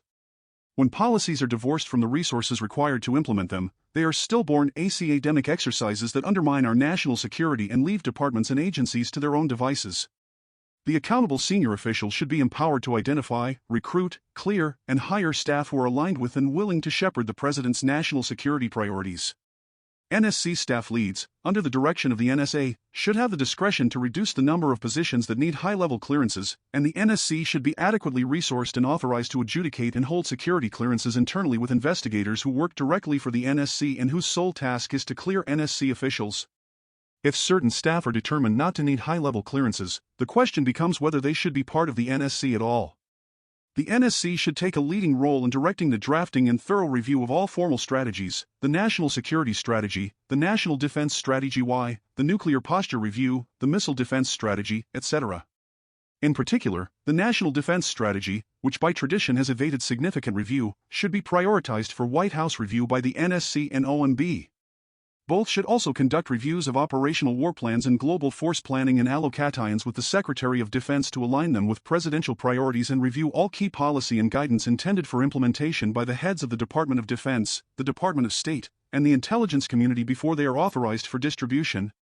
The NSC should rigorously review all general and flag officer promotions to prioritize the core roles and responsibilities of the military over social engineering and non-defense matters, including climate change, critical race theory, manufactured extremism, and other polarizing policies that weaken our armed forces and discourage our nation's finest men and women from enlisting to serve in defense of our liberty.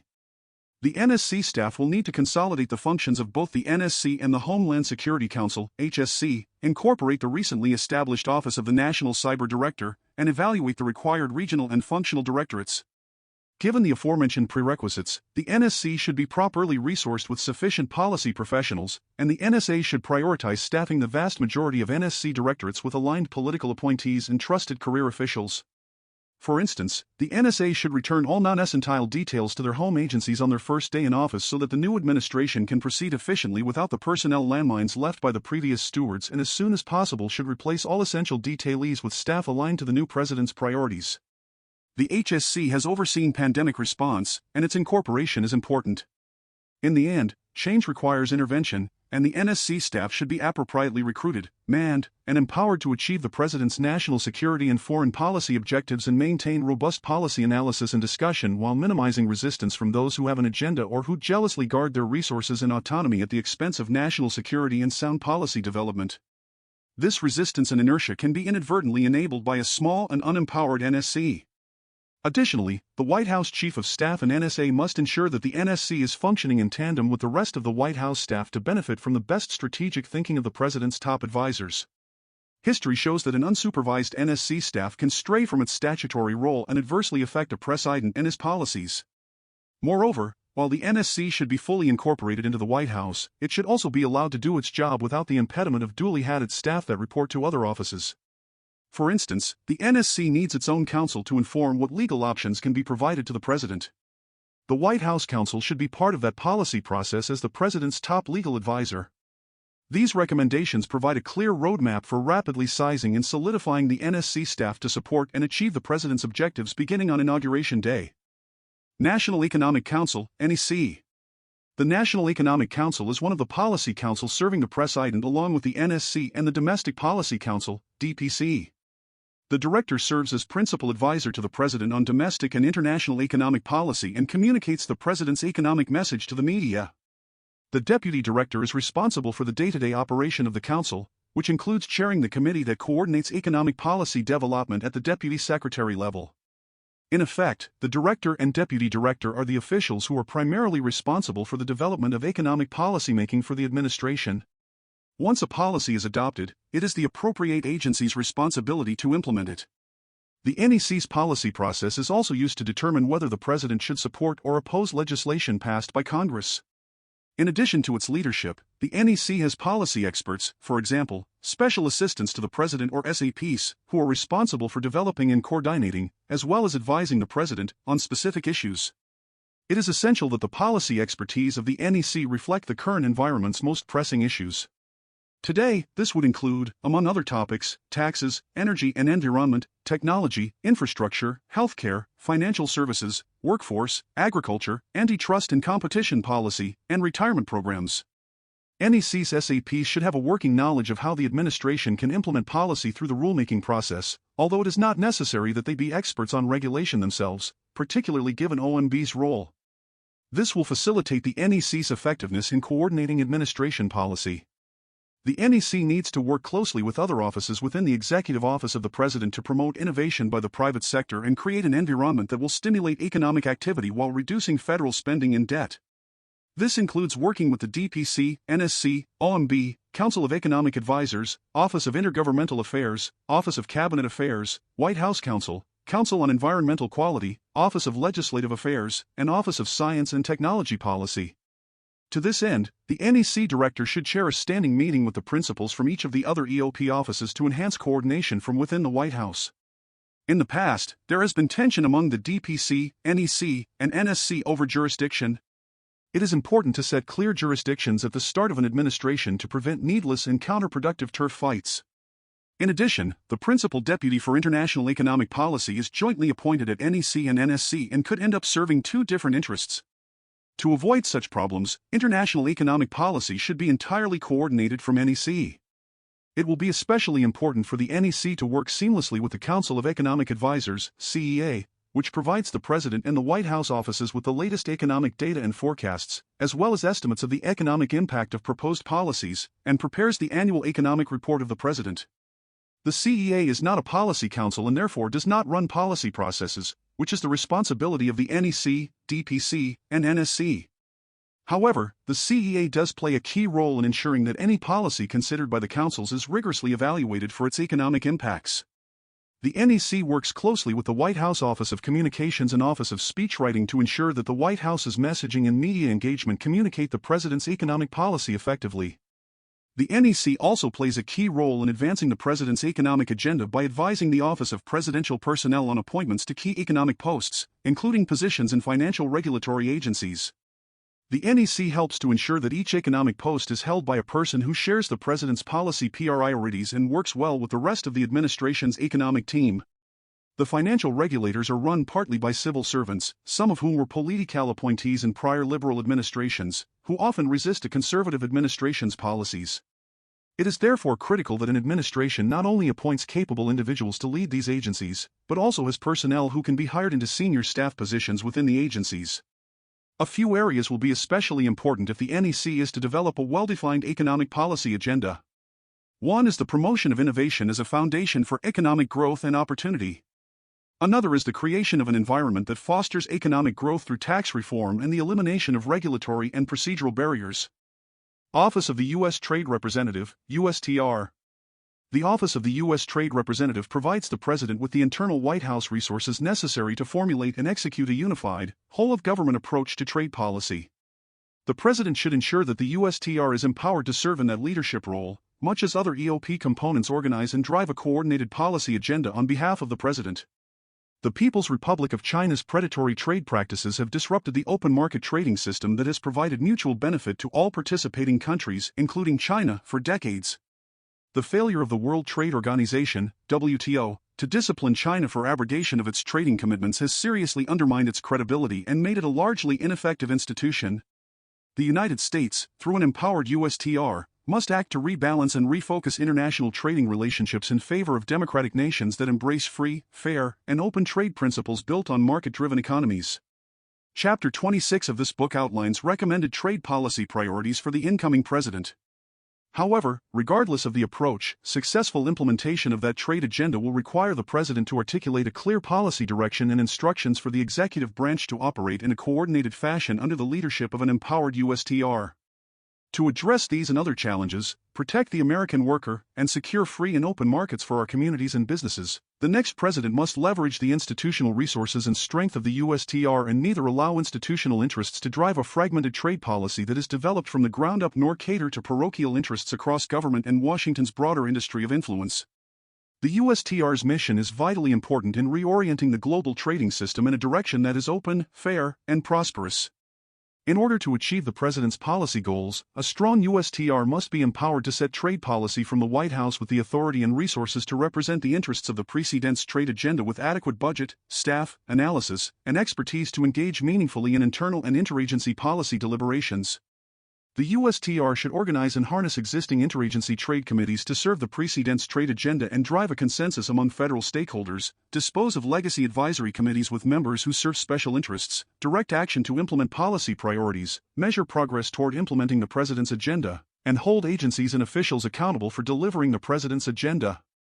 The USTR's leadership should not only coordinate and enforce the President's agenda across the federal community, but also set and enforce the President's trade agenda internally.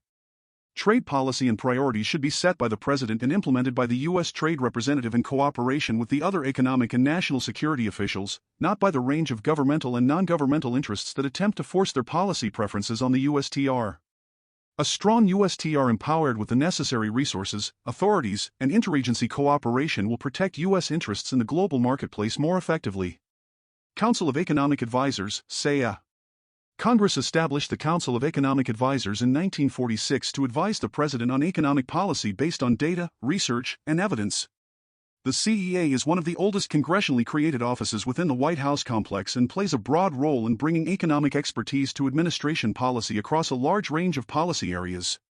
The CEA has one presidentially appointed and Senate-confirmed chair, two presidentially appointed members who assist and often have expertise that complements the chair, and approximately 40 staff employees. Statutorily, the CEA is charged with being the President's principal source of economic advice.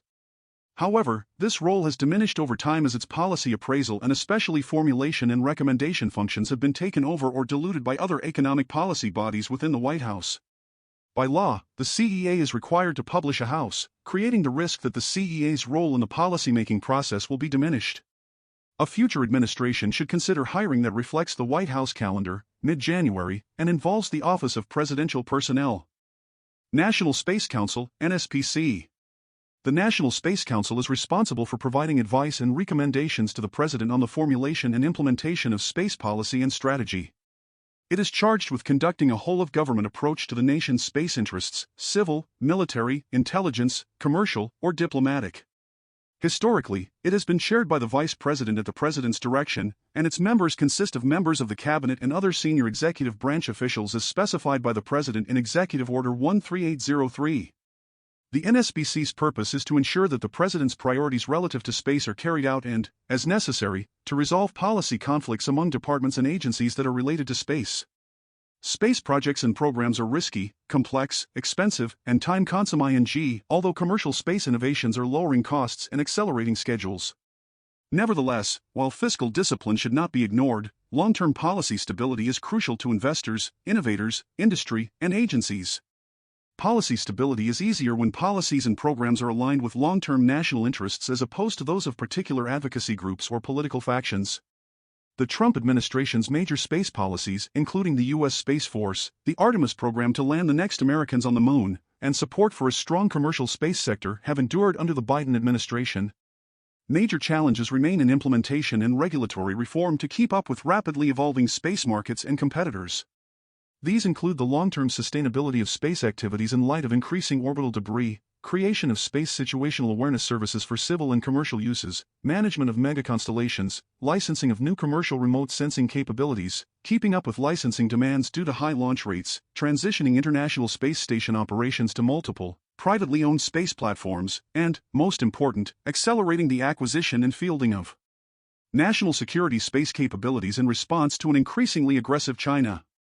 The Vice President should have a clear understanding with the National SCCU Advisor and the White House Counsel that they and their respective staffs will work within the White House to determine the scope and leadership of policy reviews that can overlap multiple areas of responsibility. A similar understanding is necessary with the heads of other policy councils such as the NEC, DPC, and National Science and Technology Council, NSTC.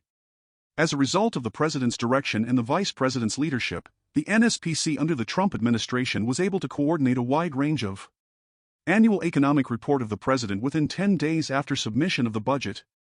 This report is not just a messaging document, it is an opportunity to provide greater rigor in support of policy areas that the White House is prioritizing and to build up the external credibility of those ideas.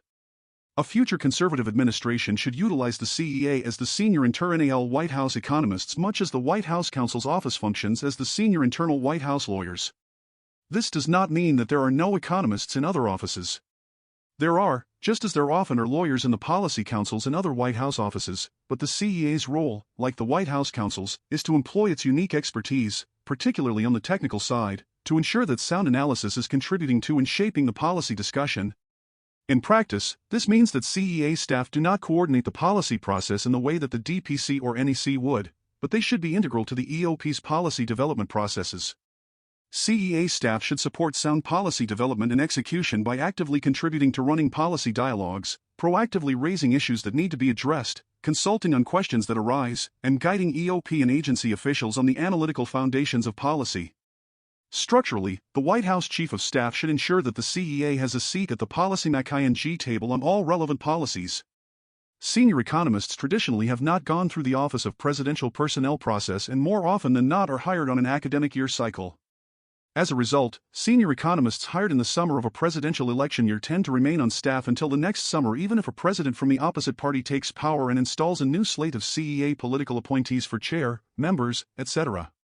Although these hiring practices create some continuity, the presence of senior economists who were never fully vetted for their alignment with White House policy objectives or who were holdovers from a recently departed administration can breed skepticism and distrust of the CEA by other units within the White House, creating the risk that the CEA's role in the policymaking process will be diminished.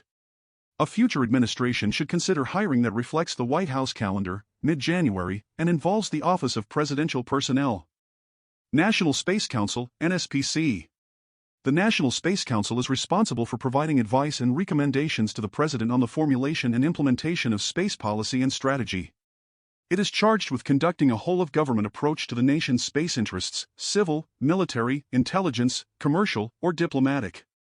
Historically, it has been chaired by the Vice President at the President's direction, and its members consist of members of the Cabinet and other senior executive branch officials as specified by the President in Executive Order 13803. The NSPC's purpose is to ensure that the President's priorities relative to space are carried out and, as necessary, to resolve policy conflicts among departments and agencies that are related to space. Space projects and programs are risky, complex, expensive, and time-consuming, although commercial space innovations are lowering costs and accelerating schedules. Nevertheless, while fiscal discipline should not be ignored, long-term policy stability is crucial to investors, innovators, industry, and agencies. Policy stability is easier when policies and programs are aligned with long-term national interests as opposed to those of particular advocacy groups or political factions. The Trump administration's major space policies, including the U.S. Space Force, the Artemis program to land the next Americans on the moon, and support for a strong commercial space sector have endured under the Biden administration. Major challenges remain in implementation and regulatory reform to keep up with rapidly evolving space markets and competitors. These include the long-term sustainability of space activities in light of increasing orbital debris, creation of space situational awareness services for civil and commercial uses, management of megaconstellations, licensing of new commercial remote sensing capabilities, keeping up with licensing demands due to high launch rates, transitioning international space station operations to multiple, privately owned space platforms, and, most important, accelerating the acquisition and fielding of national security space capabilities in response to an increasingly aggressive China. The Vice President should have a clear understanding with the National SCCU Righty Advisor and the White House Counsel that they and their respective staffs will work within the White House to determine the scope and leadership of policy reviews that can overlap multiple areas of responsibility. A similar understanding is necessary with the heads of other policy councils such as the NEC, DPC, and National Science and Technology Council, NSTC.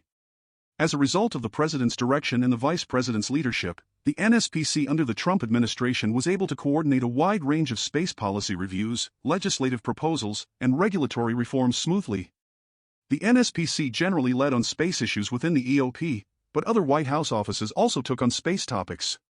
As a member of the NSPC, and in coordination with other members, the Office of Science and Technology Policy developed a National Space Weather Strategy, Research and Development, R&D, plans to mitigate the effects of orbital debris, and protocols for planetary protection to avoid biological contamination of celestial bodies.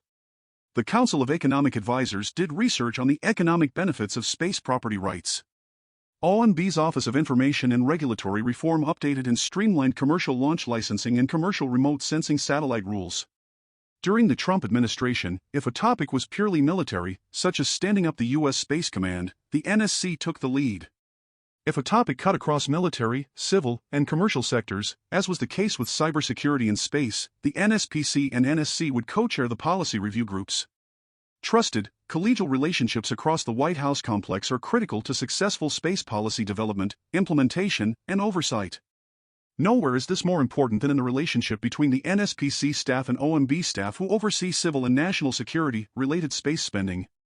Teamwork between the NSPC and OMB staff can communicate clear presidential priorities to departments and agencies, facilitating smooth development of the President's budget request. The NSPC and OMB have many opportunities to collaborate in promoting presidential priorities while finding offsets in lower priority programs and funding lines. Office of Science and Technology Policy, OSTP. The White House Office of Science and Technology Policy, OSTP, was created by the National Science and Technology Policy, Organization, and Priorities Act of 1976. Before its creation, presidents received their advice and counsel on such matters through advisors and boards that had no statutory authority. The director of OSTP is one of the few Senate-confirmed positions within the executive office of the president. Consistent with other laws, the president may delegate to the director of OSTP directive authority over other elements of the executive branch. Other EOP policy officials and organizations such as the NSC and NEC are formally only advisory with relevant agency directives issued by the President. The OSTP's functions, as contained in the law, are to advise the President of scientific and technological considerations, evaluate the effectiveness of the federal effort, and generally lead and coordinate the federal government's R&D programs. If science is being manipulated at the agencies to support separate political and institutional agendas, the President should increase the prominence of the OSTP's director either formally or informally. This would elevate the role of science in policy discussions and subsequent outcomes and theoretically help to balance out agencies like the Departments of Energy, State, and Commerce and the Environmental Protection Agency and Council on Environmental Quality. The OSTP can also help to bring technical expertise to regulatory matters in support of OMB. The OSTP should continue to play a lead role in coordinating federal R&D programs. Recent legislation, especially the CHIPS and Science Act, has expanded federal policy and funding across the enterprise, and there is a need for more significant leadership in this area both to ensure effectiveness and to avoid duplication of effort. As befitting its location in the White House, the OSTP must be concerned with advancing national interests and not merely the parochial concerns of departments, agencies, or parts of the scientific community. During the Trump and Biden administrations, there has been a bipartisan focus on prioritizing R&D funding around the so-called industries of the future, IOTF.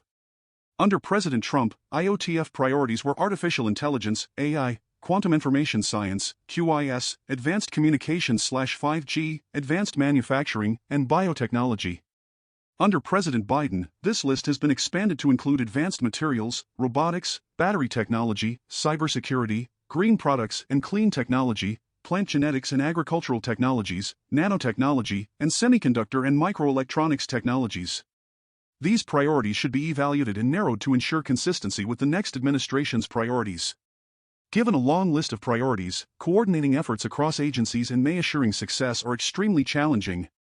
The OSTP and OMB are required to work together on an annual basis to prioritize the funding requests and whatever Congress adds on top of them, but there continues to be concern about mission creep and funds expended on non-scientific R&D. The President should also issue an executive order to reshape the U.S. Global Change Research Program, USGCRP, and related climate change research programs. The USGCRP produces strategic plans and research, for example, the National Climate Assessment, that reduce the scope of legally proper options in presidential decision-making and in agency rulemakings and adjudications. Also, since much environmental policymaking must run the gauntlet of judicial review, USGCRP actions can frustrate successful litigation defense in ways that the career bureaucracy should not be permitted to control. The process for producing assessments should include diverse viewpoints. The OSTP and OMB should jointly assess the independence of the contractors used to conduct much of this outsourced government research that serves as the basis for policymaking. The next president should critically analyze and, if required, refuse to accept any USGCRP assessment prepared under the Biden administration. The president should also restore related EOP research components to their purely informational and advisory roles. Consistent with the Global Change Research Act of 1990, USCRP-related EOP components should be confined to a more limited advisory role. These components should include but not necessarily be limited to the OSTP, the NSTC's Committee on Environment, the USGCRP's interagency groups, for example, the Carbon Cycle Interagency Working Group, and the Federal Coordinating Council for Science, Engineering, and Technology. As a general matter, the new administration should separate the scientific risk assessment function from the risk management function, which is the exclusive domain of elected policymakers and the public.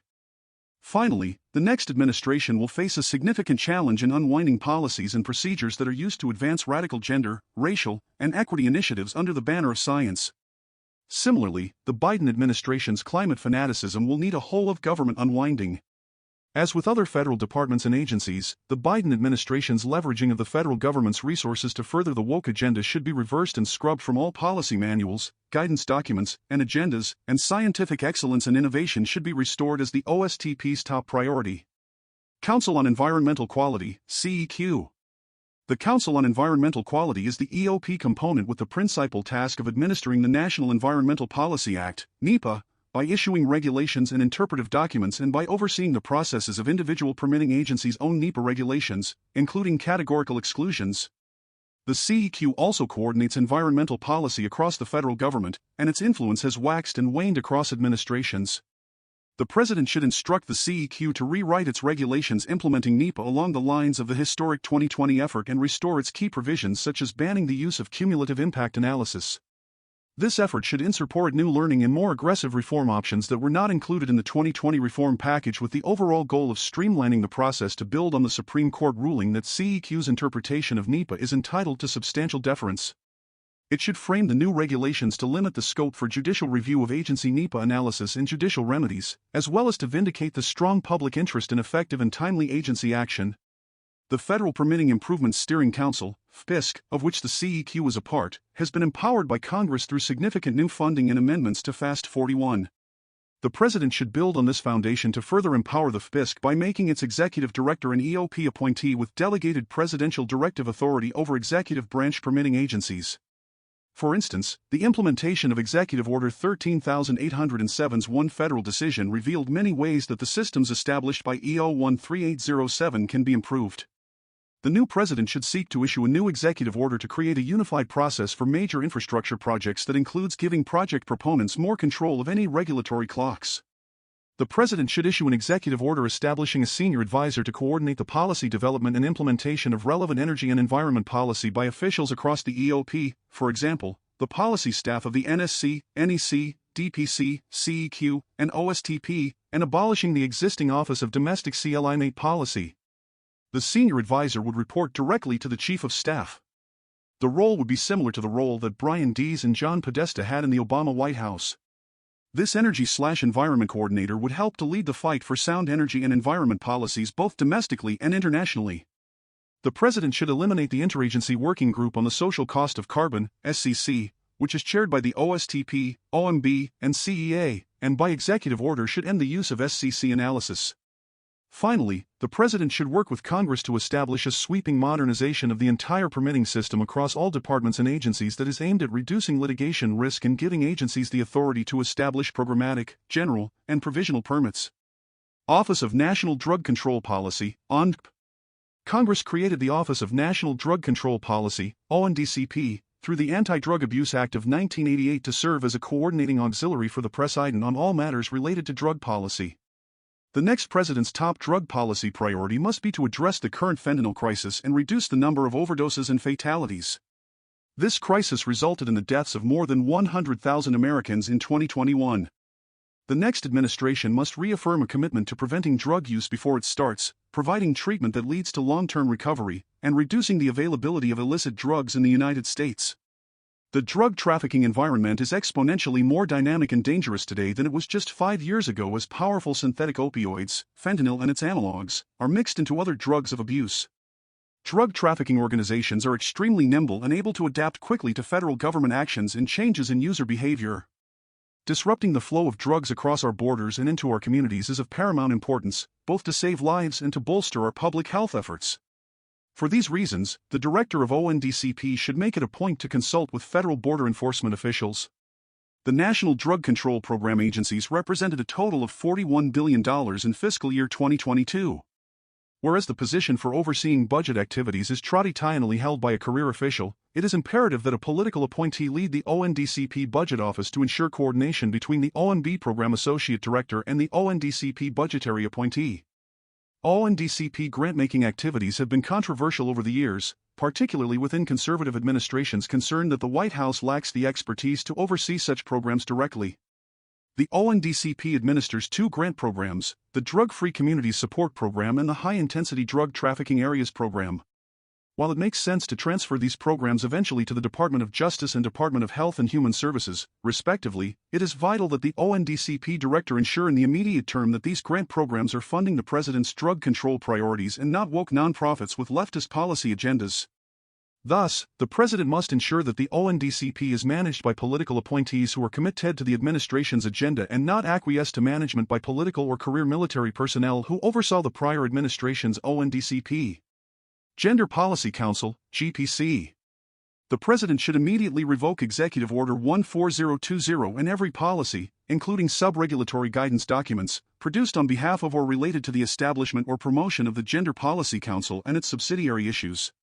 Abolishing the Gender Policy Council would eliminate central promotion of abortion, health services, comprehensive sexuality education, and the new woke gender ideology, which has as a principal tenet gender-affirming care and sex-change surgeries on minors.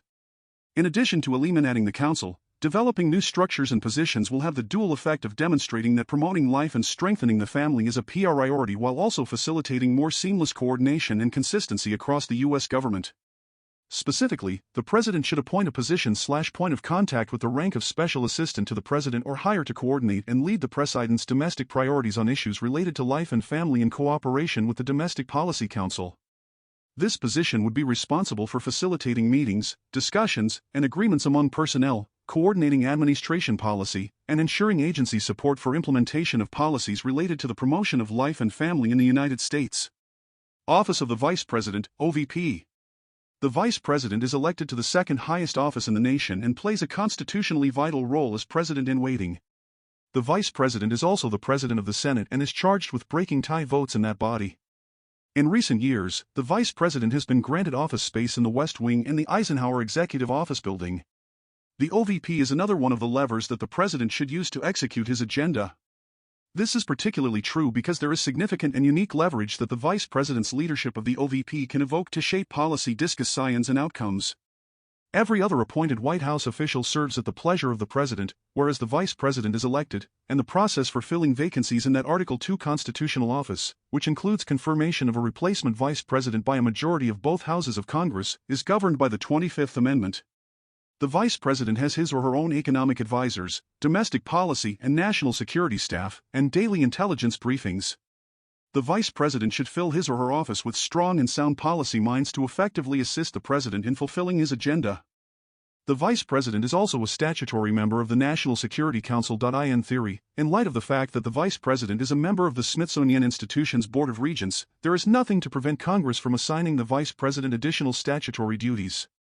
All of the component councils and offices discussed in this chapter include real policy development and implementation authority, and a robust OVP should be fully integrated into all policy formation procedures.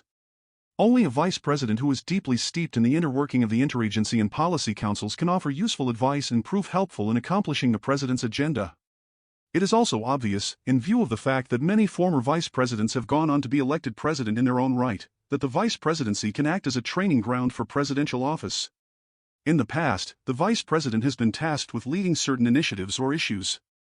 For example, Mike Pence was tasked with coordinating the federal response to COVID-19, and both Pence and Kamala Harris have chaired the National Space Council. Vice Presidents Richard Cheney and Dan Quayle were also active on the deregulatory front and in imposing regulatory moratoria. However, OVP-OFFICIL should be fully integrated into each and every process from the start of a new administration and not have to wait to be invited to join various meetings or working groups on an ad hoc basis. For example, the budget and regulatory review processes are linchpins in the execution of policy, and the OVP should have a seat at the table through every phase of policy development. Past vice presidents have also spent significant time abroad serving as a type of brand ambassador for the White House and, more broadly, for the United States, announcing administration priorities and coordinating with heads of state and other top officials of foreign governments. The Vice President, as President of the Senate, often serves as a presidential emissary to the Senate and thus can be especially helpful in securing passage of the President's legislative agenda. To the extent that he or she desires, a Vice President can have a direct role in shaping administration policy. A Vice President who regularly attends meetings and disperses staff across the interagency and policy councils is a Vice President whose voice will be heard. Title IV, Central Personnel Agencies, Managing the Bureaucracy. From the very first mandate for leadership, the personnel as policy theme has been the fundamental principle guiding the government's personnel management. As the U.S. The Constitution makes clear, the President's appointment, direction, and removal authorities are the central elements of his executive power. In implementing that power, the people and the President deserve the most talented and responsible workforce possible. Who the President assigns to design and implement his political policy agenda will determine whether he can carry out the responsibility given to him by the American people. The President must recognize that whoever holds a government position sets its policy. To fulfill an electoral mandate, he must therefore give personnel management his highest priority, including cabinet-level precedence.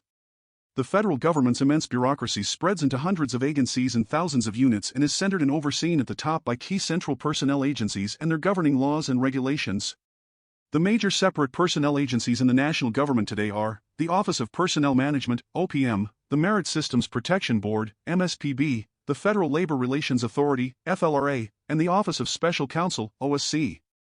Title V of the U.S. Code charges the OPM with executing, administering, and enforcing the rules, regulations, and laws governing the civil service. It grants the OPM direct responsibility for activities like retirement, pay, health, training, federal unionization, suitability, and classification functions not specifically granted to other agencies by statute. The agency's director is charged with aiding the President, as the President may request, in preparing such civil service rules as the President prescribes and otherwise advising the President on actions that may be taken to promote an efficient civil service and a systematic application of the merit system principles, including recommending policies relating to the selection, promotion, transfer, performance, pay, conditions of service, tenure, and separation of employees. The MSPB is the lead adjudicator for hearing and resolving cases and controversies for 2.2 million federal employees. It is required to conduct fair and neutral case adjudications, regulatory reviews, and actions and studies to improve the workforce. Its court-like adjudications investigate and hear appeals from agency actions such as furloughs, suspensions, demotions, and terminations and are appealable to the U.S. Court of Appeals. The FLRA hears appeals of agency personnel cases involving federal labor grievance procedures to provide judicial review with binding decisions appealable to appeals courts. It interprets the rights and duties of agencies and employee labor organizations on management rights, OPM interpretations, recognition of labor organizations, and unfair labor practices under the general principle of bargain in good faith and compelling need. The OSC serves as the investigator, mediator, publisher, and prosecutor before the MSPB with respect to agency and employees regarding prohibited personnel practices, Hatch Act politicization, Uniformed Services Employment and Reemployment Rights Act issues, and whistleblower complaints. The Equal Employment Opportunity Commission, EEOC, has general responsibility for reviewing charges of employee discrimination against all civil rights breaches. However, it also administers a government employees section that investigates and adjudicates federal employee complaints concerning equal employment violations as with the private sector. This makes the agency an additional de facto factor in government personnel management. While not a personnel agency per se, the General Services Administration, GSA, is charged with general supervision of contracting. Today, there are many more contractors in government than there are civil service employees. The GSA must therefore be a part of any personnel management discussion. Analysis and recommendations. OPM, managing the federal bureaucracy. At the very pinnacle of the modern progressive program to make government competence stands the ideal of professionalized, career civil service. Since the turn of the 20th century, progressives have sought a system that could effectively select, train, reward, and guard from partisan influence the neutral scientific experts they believe are required to staff the national government and run the administrative state. Their U.S. system was initiated by the Pendleton Act of 1883 and institutionalized by the 1930s New Deal to set principles and practices that were meant to ensure that expert merit rather than partisan favors or personal favoritism ruled within the federal bureaucracy. Yet, as public frustration with the civil service has grown, generating calls to drain the swamp, it has become clear that their project has had serious unintended consequences. The civil service was devised to replace the amateurism and presumed corrupt tie-in of the old spoils system, wherein government jobs awarded loyal partisans who might or might not have professional backgrounds. Although the system appeared to be sufficient for the nation's first century, progressive intellectuals and activists demanded a more professionalized, scientific, and politically neutral administration. Progressives designed a merit system to promote expertise and shield bureaucrats from partisan political pressure, but it soon began to insulate civil servants from accountability. The modern merit system increasingly made it almost impossible to fire all but the most incompetent civil servants. Complying with arcane rules regarding recruiting, rating, hiring, and firing simply replaced the goal of cultivating competence and expertise. In the 1970s, Georgia Democratic Governor Jimmy Carter, then a political unknown, ran for president supporting New Deal programs and their Great Society expansion but opposing the way they were being administered. The policies were not actually reducing poverty, increasing prosperity, or improving the environment, he argued, and to make them work required fundamental bureaucratic reform. He correctly charged that almost all government employees were rated as successful, all received the same pay regardless of performance, and even the worst were impossible to fire, and he won the presidency. President Carter fulfilled his campaign promise by hiring Syracuse University Dean Alan Campbell, who served first as chairman of the U.S. Civil Service Commission and then as director of the OPM, and helped him devise and pass the Civil Service Reform Act of 1978, CSRA, to reset the basic structure of today's bureaucracy. A new performance appraisal system was devised with a 5 rather than 3 distribution of rating categories and individual goals more related to agency missions and more related to employee promotion for all. Pay and benefits were based directly on improved performance appraisals, including sizable bonuses for mid-level managers and senior executives. But time ran out on President Carter before the act could be fully executed, so it was left to President Ronald Reagan and his new OPM and agency leadership to implement. Overall, the new law seemed to work for a few years under Reagan, but the Carter-Reagan reforms were dissipated within a decade. Today, employee evaluation is back to pre-reform levels with almost all rated successful or above, frustrating any relation between pay and performance. An outstanding rating should be required for senior executive service (SES) chiefs to win big bonuses, but a few years ago, when it was disclosed that the Veterans Administration executives who encouraged false reporting of waiting lists for hospital admission were rated outstanding, the Senior Executive Association justified it, telling Congress that only outstanding performers would be promoted to the SES in the first place and that precise ratings were unnecessary. The Government Accountability Office, GAO, however, has reported that pay raises, within-grade pay increases, and locality pay for regular employees and executives have become automatic rather than based on performance as a result of most employees being rated at similar appraisal levels.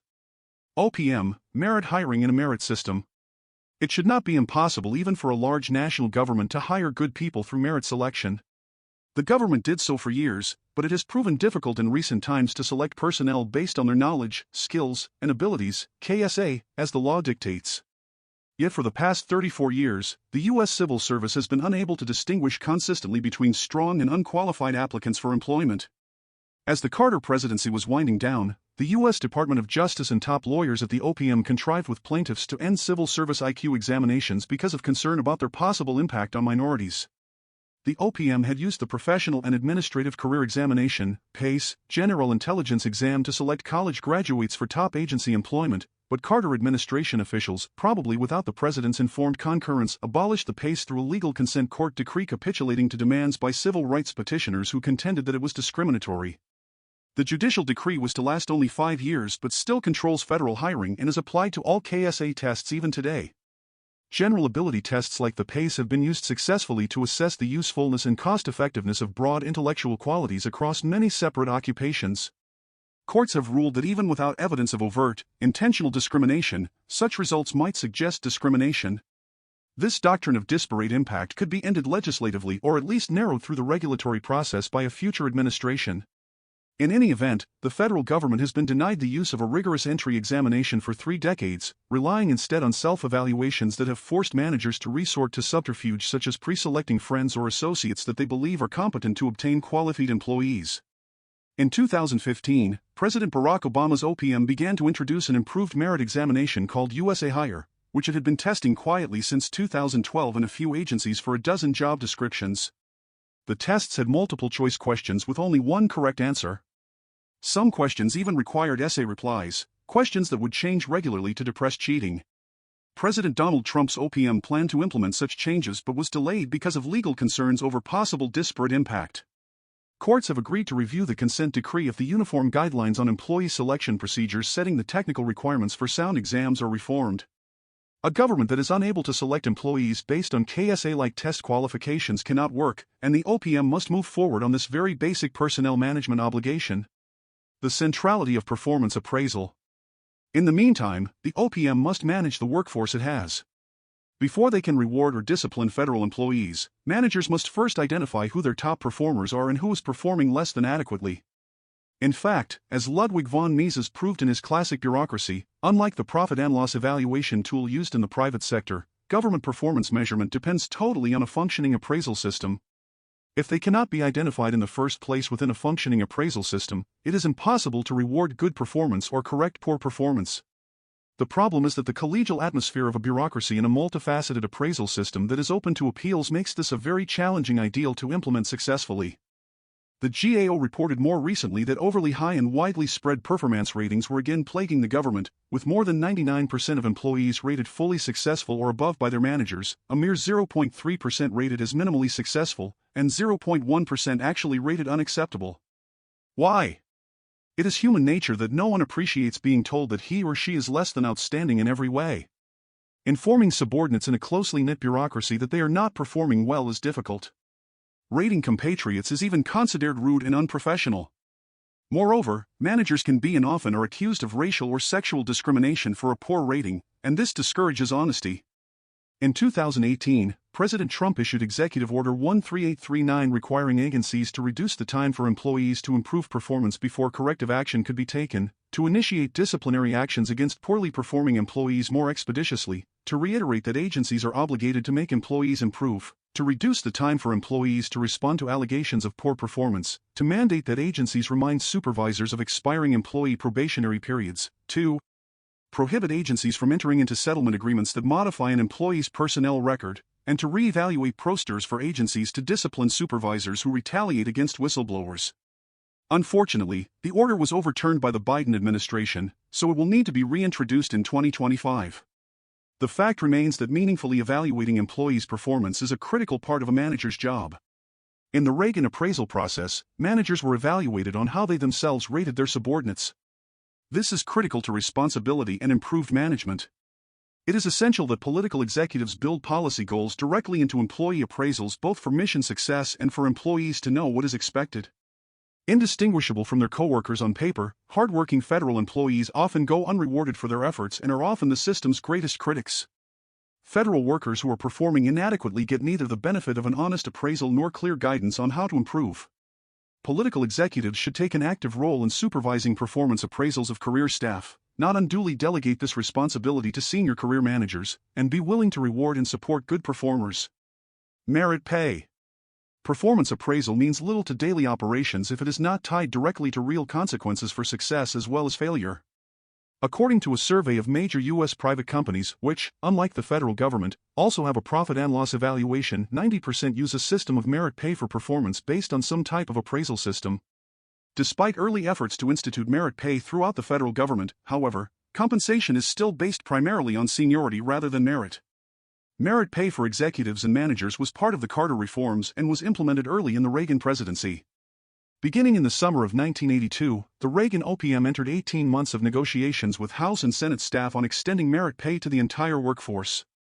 Long and detailed talks between the OPM and both Democrats and Republicans in Congress ensued, and a final agreement was reached in 1983 that supposedly ensured the passage of legislation creating a new performance management and recognition system, PMRS, for all, not just management, GS-13 through GS-15 employees.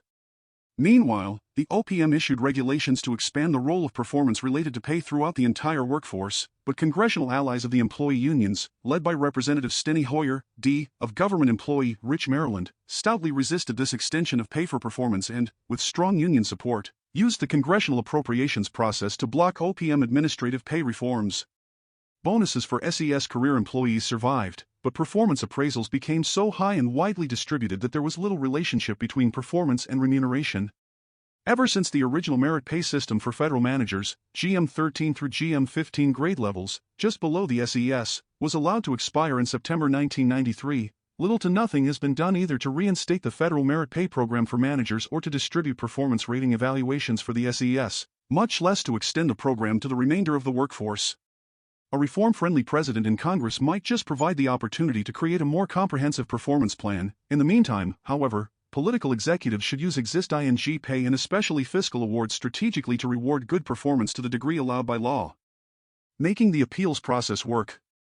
The non-military government dismissal rate is well below 1%, and no private sector industry employee enjoys the job security that a federal employee enjoys.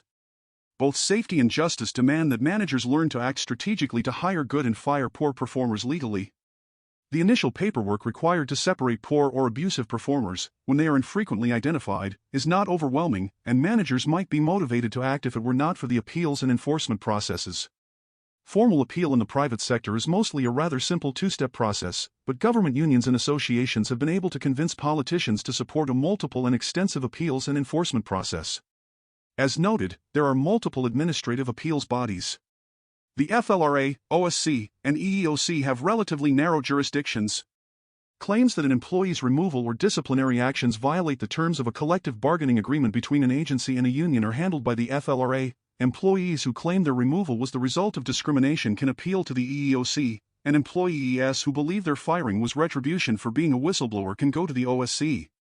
While the MSPB specializes in abuses of direct merit system issues, it can and does hear and review almost any of the matters heard by the other agencies. Cases involving race, gender, religion, age, pregnancy, disability, or national origin can be appealed to the EEOC or the MSPB, and in some cases to both and to the OSC. This gives employees multiple opportunities to prove their cases, and while the EEOC, MSPB, FLRA, and OSC may all apply essentially the same burden of proof, the odds of success may be substantially different in each forum. In fact, forum shopping among them for a friendlier venue is a common practice, but frequent filers face no consequences for frivolous complaints. As a result, meritorious cases are frequently delayed, denying relief and justice to truly aggrieved individuals.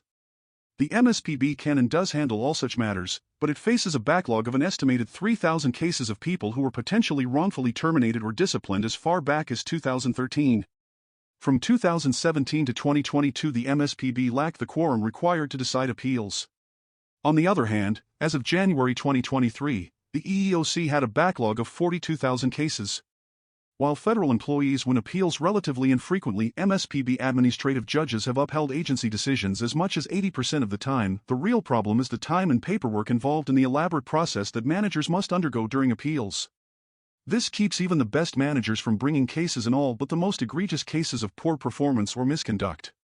As a result, the MSPB, EEOC, FLRA, and OSC likely see very few cases compared to the number of occurrences, and non-performers continue to be paid and often are placed in non-work positions. Having a choice of appeals is especially unique to the government. If lower priority issues were addressed in-house, serious adverse actions would be less subject to delay. With the proper limitation of labor union actions, the FLRA should have limited reason for appeals. The EEOC's Federal Employees section should be transferred to the MSPB, and many of the OCS's investigatory functions should be returned to the OPM. The MSPB could then become the main reviewer of adverse actions, greatly simplifying the burdensome appeal process. Making civil service benefits economically and administratively ratio.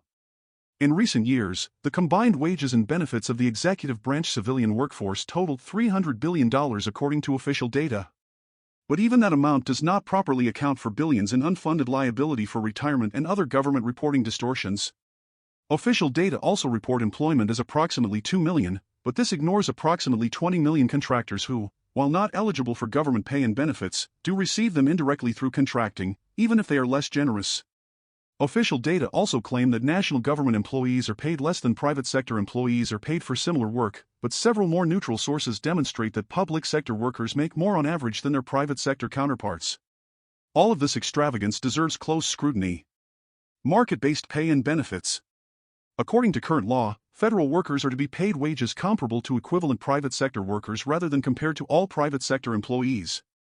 While the official studies claim that federal employees are underpaid relative to the private sector by 20% or more, a 2016 Heritage Foundation study found that federal employees received wages that were 22% higher than wages for similar private sector workers. If the value of employee benefits was included, the total compensation premium for federal employees over their private sector equivalents increased to between 30% and 40%.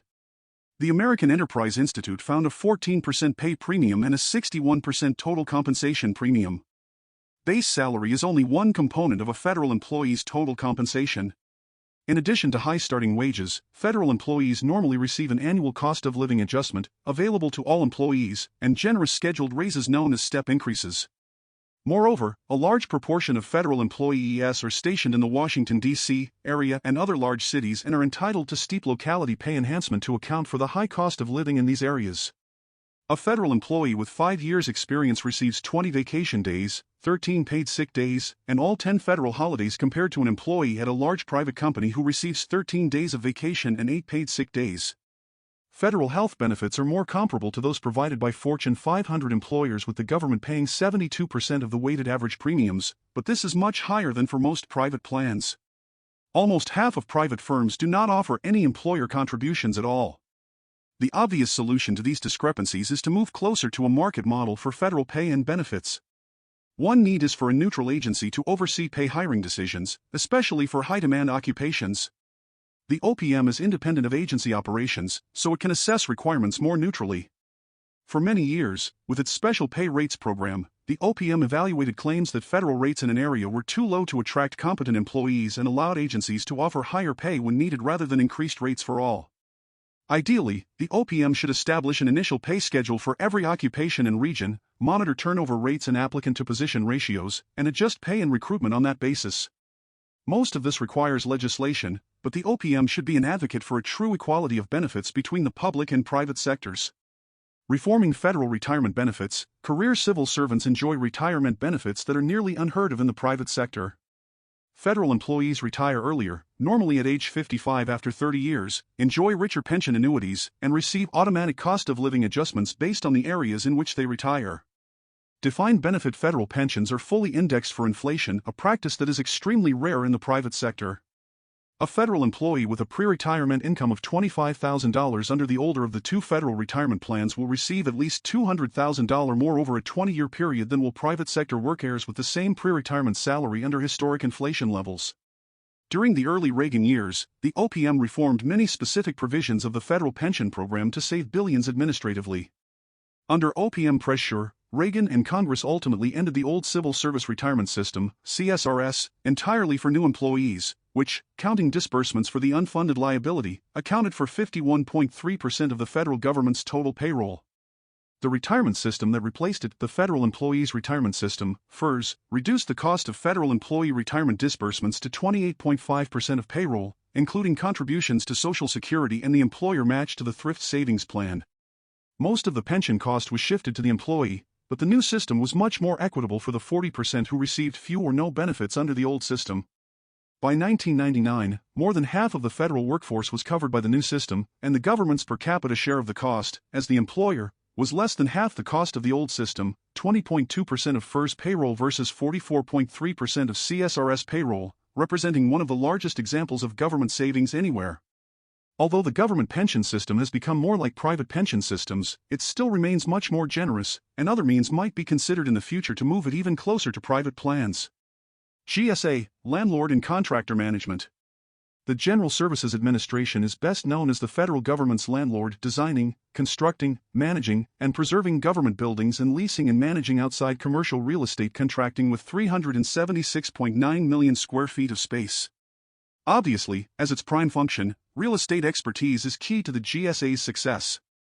However, the GSA is also the government's purchasing agent, connecting federal purchasers with commercial products and services in the private sector and their personnel management functions. With contractors performing so many functions today, the GSA therefore becomes a de facto part of government-wide personnel management. The GSA also manages the Presidential Transition Act (PTA) process, which also directly involves the OPM. A recent proposal would have incorporated the OPM in GSA and OMB. Fortunately, this did not take place in that form, but it would make sense for GSA and OPM leadership and staff to hold regular meetings to work through matters of common interest such as moderating PTA personnel restrictions and the relationships between contract and civil service employees. Reductions in force. Reducing the number of federal employees seems an obvious way to reduce the overall expense of the civil service, and many prior administrations have attempted to do just this. Presidents Bill Clinton and Barack Obama began their terms, as did Ronald Reagan and Donald Trump, by mandating a freeze on the hiring of new federal employees, but these efforts did not lead to permanent and substantial reductions in the number of non-defense federal employees. First, it is a challenge even to know which workers to cut. As mentioned, there are 2 million federal employees, but since budgets have exploded, so has the total number of personnel with nearly 10 times more federal contractors than federal employees. Contractors are less expensive because they are not entitled to high government pensions or benefits and are easier to fire and discipline. In addition, millions of state government employees work under federal grants, in effect administering federal programs. These cannot be cut directly. Cutting federal employment can be helpful and can provide a simple story to average citizens, but cutting functions, levels, funds, and grants is much more important than setting simple employment size. Simply reducing numbers can actually increase costs. OMB instructions following President Trump's employment freeze told agencies to consider buyout programs, encouraging early retirements in order to shift costs from current budgets in agencies to the retirement system and minimize the number of personnel fired. The Environmental Protection Agency immediately implemented such a program, and OMB urged the passage of legislation to increase payout maximums from $25,000 to $40,000 to further increase spending under the cuts. President Clinton's OMB had introduced a similar buyout that cost the Treasury $2.8 billion, mostly for those who were going to retire anyway.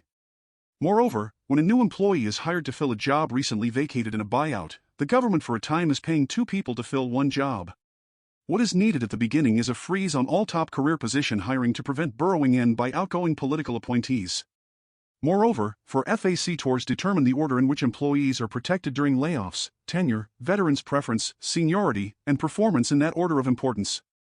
Despite several attempts in the House of Representatives during the Trump years to enact legislation that would modestly increase the weight given to performance over time of service, the fierce opposition by federal managers' associations and unions representing long-serving but not necessarily well-performing constituents explains why the bills failed to advance. A determined president should insist that performance be first and be wary of costly types of reductions in force. Impenetrable bureaucracy. The GAO has identified almost 100 actions that the executive branch or Congress could take to improve efficiency and effectiveness across 37 areas that span a broad range of government missions and functions. It identified 33 actions to address mission fragmentation, overlap, and duplication in the 12 areas of defense, economic development, health, homeland security, and information technology. It also identified 59 other opportunities for executive agencies or Congress to reduce the cost of government operations or enhance revenue collection across 25 areas of government. A logical place to begin would be to identify and eliminate functions and programs that are duplicated across cabinet departments or spread across multiple agencies. Congress hoped to help this effort by passing the Government Performance and Results Act of 1993, which required all federal agencies to define their missions, establish goals and objectives, and measure and report their performance to Congress. 3 decades of endless time-consuming reports later, the government continues to grow but with more paper and little change either in performance or in the number of levels between government and the people. The Brookings Institution's Paul Light emphasizes the importance of the increasing number of levels between the top heads of departments and the people at the bottom who receive the products of government decision-making. He estimates that there are perhaps 50 or more levels of impenetrable bureaucracy and no way other than imperfect performance appraisals to communicate between them. The Trump administration proposed some possible consolidations, but these were not received favorably in Congress, whose approval is necessary for most such proposals. The best solution is to cut functions and budgets and devolve responsibilities. That is a challenge primarily for presidents, Congress, and the entire government, but the OPM still needs to lead the way government-wide in managing personnel properly even in any future smaller government. Creating a responsible career management service. The people elect a president who is charged by Article 2, Section 3 of the Constitution with seeing that the laws are faithfully executed with his political appointees democratically linked to that legitimizing responsibility. An autonomous bureaucracy has neither independent constitutional status nor separate moral legitimacy. Therefore, career civil servants by themselves should not lead major policy changes and reforms. The creation of the Senior Executive Service was the top career change introduced by the 1978 Carter-Campbell Civil Service Reform Act. Its aim was to professionalize the career service and make it more responsible to the democratically elected commander-in-chief and his political appointees while respecting the rights due to career employees, very much including those in the top positions. The new SES would allow management to be more flexible in filling and reassigning executive positions and locations beyond narrow specialties for more efficient mission accomplishment and would provide pay and large bonuses to motivate career performance. The desire to infiltrate political appointees improperly into the high career civil service has been widespread in every administration, whether Democrat or Republican. Democratic administrations, however, are typically more successful because they require the cooperation of careerists, who generally lean heavily to the left. Such burrowing in requires career job descriptions for new positions that closely mirror the functions of a political appointee, a special hiring authority that allows the bypassing of veterans' preference as well as other preference categories, and the ability to frustrate career candidates from taking the desired position. President Reagan's OPM began by limiting such SES burrowing in, arguing that the proper course was to create and fill political positions. This simultaneously promotes the CSRA principle of political leadership of the bureaucracy and respects the professional autonomy of the career service. But this requires that career SES employees should respect political rights too. Actions such as career staff reserving excessive numbers of key policy positions as career reserved to deny them to non-career SES employees frustrate CSRA intent. Another evasion is the general domination by career staff on SES personnel evaluation boards, the opposite of non-career executives dominating these critical meeting discussions as expected in the SES. Career training also often underplays the political role in leadership and inculcates career-first policy and value viewpoints. Frustrated with these activities by top career executives, the Trump administration issued Executive Order 13957 to make career professionals in positions that are not normally subject to change as a result of a presidential transition but who discharge significant duties and exercise significant discretion in formulating and implementing executive branch policy and programs an exception to the competitive hiring rules and examinations for career positions under a new Schedule F. It ordered the director of OPM and agency heads to set procedures to prepare lists of such confidential, policy determining, policy making, or policy advocating positions and prepare procedures to create exceptions from civil service rules when careerists hold such positions, from which they can relocate back to the regular civil service after such service. The order was subsequently reversed by President Biden at the demand of the civil service associations and unions. It should be reinstated, but SES responsibility should come first. Managing personnel in a union environment. Historically, unions were thought to be incompatible with government management. There is a natural limit to the bargaining power of private sector unions, but the financial bottom line of public sector unions is not similarly constrained. If private sector unions push too hard a bargain, they can so harm a company or so reduce efficiency that their employer is forced to go out of business and eliminate union jobs altogether.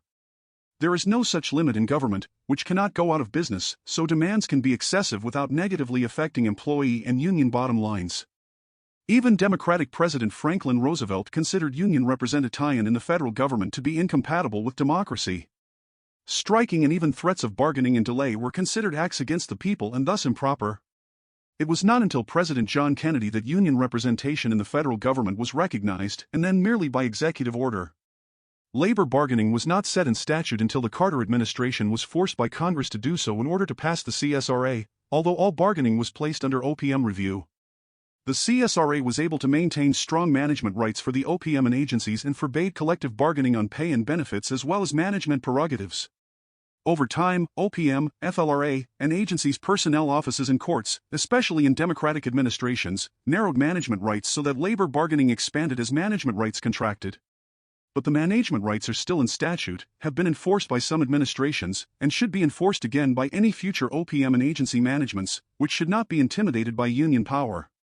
Rather than being daunted, President Trump issued 3 executive orders: Executive Order 13836, encouraging agencies to renegotiate all union collective bargaining agreements to ensure consistency with the law and respect for management rights; Executive Order 13837, encouraging agencies to prevent union representatives from using official time preparing or pursuing grievances or from engaging in other union activity on government time; and Executive Order 13839, encouraging agencies both to limit labor grievances on removals from service or on challenging performance appraisals and to prioritize performance over seniority when deciding who should be retained following reductions in force.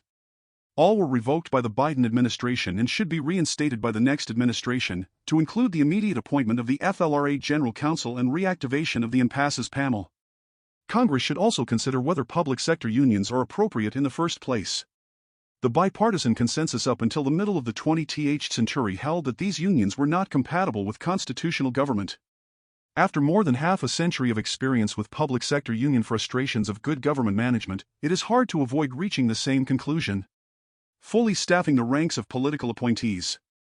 The president must rely legally on his top department and agency officials to run the government and on top White House staff employees to coordinate operations through regular cabinet and other meetings and communications. Without this political leadership, the career civil service becomes empowered to lead the executive branch without democratic legitimacy. While many obstacles stand in his way, a president is constitutionally and statutorily required to fill the top political positions in the executive branch both to assist him and to provide overall legitimacy. Most presidents have had some difficulty obtaining congressional approval of their appointees, but this has worsened recently. After the 2016 election, President Trump faced special hostility from the opposition party and the media in getting his appointees confirmed or even considered by the Senate. His early Office of Presidential Personnel, PPO, did not generally remove political appointees from the previous administration but instead relied mostly on prior political appointees and career civil servants to run the government. Such a reliance on holdovers and bureaucrats led to a lack of agency control and the absolute refusal of the acting attorney general from the Obama administration to obey a direct order from the president. Under the early PPO, the Trump administration appointed fewer political appointees in its first few months in office than had been appointed in any recent presidency, partly because of historically high partisan congressional obstructions but also because several officials announced that they preferred fewer political appointees in the agencies as a way to cut federal spending. Whatever the reasoning, this had the effect of permanently hampering the rollout of the new president's agenda. Thus, in those critical early years, much of the government relied on senior careerists and holdover Obama appointees to carry out the sensitive responsibilities that would otherwise belong to the new president's appointees. Fortunately, the later PPO, OPM, and Senate leadership began to cooperate to build a strong team to implement the president's personnel appointment agenda. Any new administration would be wise to learn that it will need a full cadre of sound political appointees from the beginning if it expects to direct this enormous federal bureaucracy.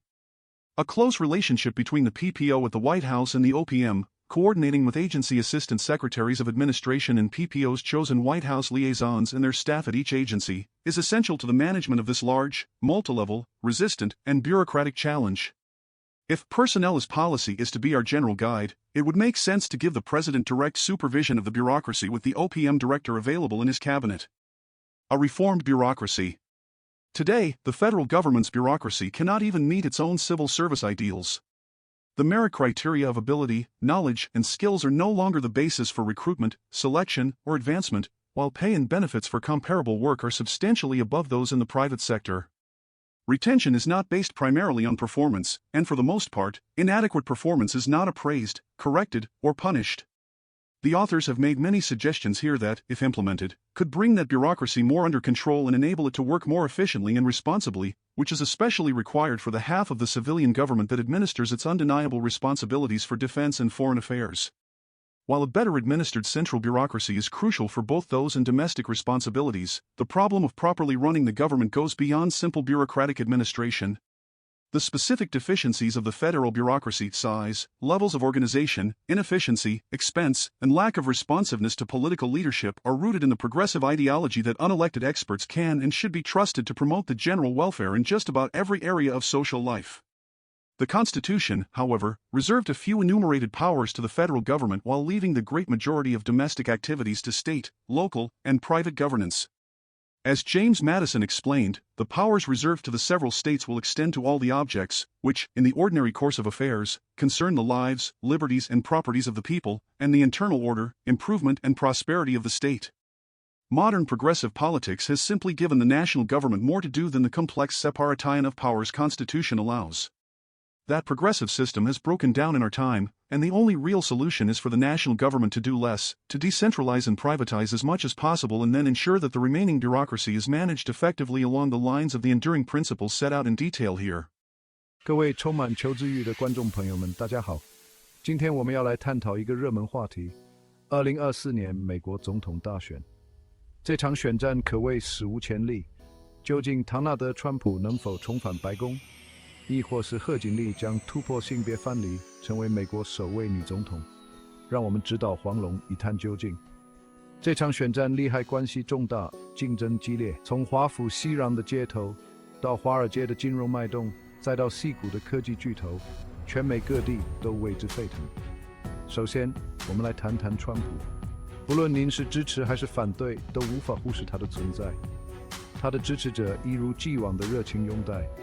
他已让美国再次伟大的承诺激荡着选民基础。但且慢，贺锦丽可不是省油的灯。身为现任副总统，他一直处于政治漩涡的中心。他对美国的愿景是进步的、包容的、具有前瞻性的。他会是打破那道最高、最坚硬玻璃天花板的人吗？现在，让我们不要忘记那些不被看好的候选人。竞选过程中总会有惊喜。独立候选人、第三势力以及黑马都有可能以意想不到的方式扭转局势。这场竞赛鹿死谁手尚未可知，那么谁会赢得胜利呢？答案并不容易。民意调查、辩论和舆论每天都在变化。可以肯定的是，2024年大选注定将成为历史性的一刻。请持续关注我们的报道，我们将为您带来每一次转折的最新消息。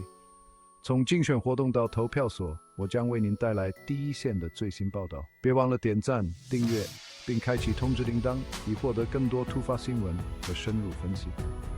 感谢您收看美国简报，下次见。请在 YouTube 上关注我们美国简报。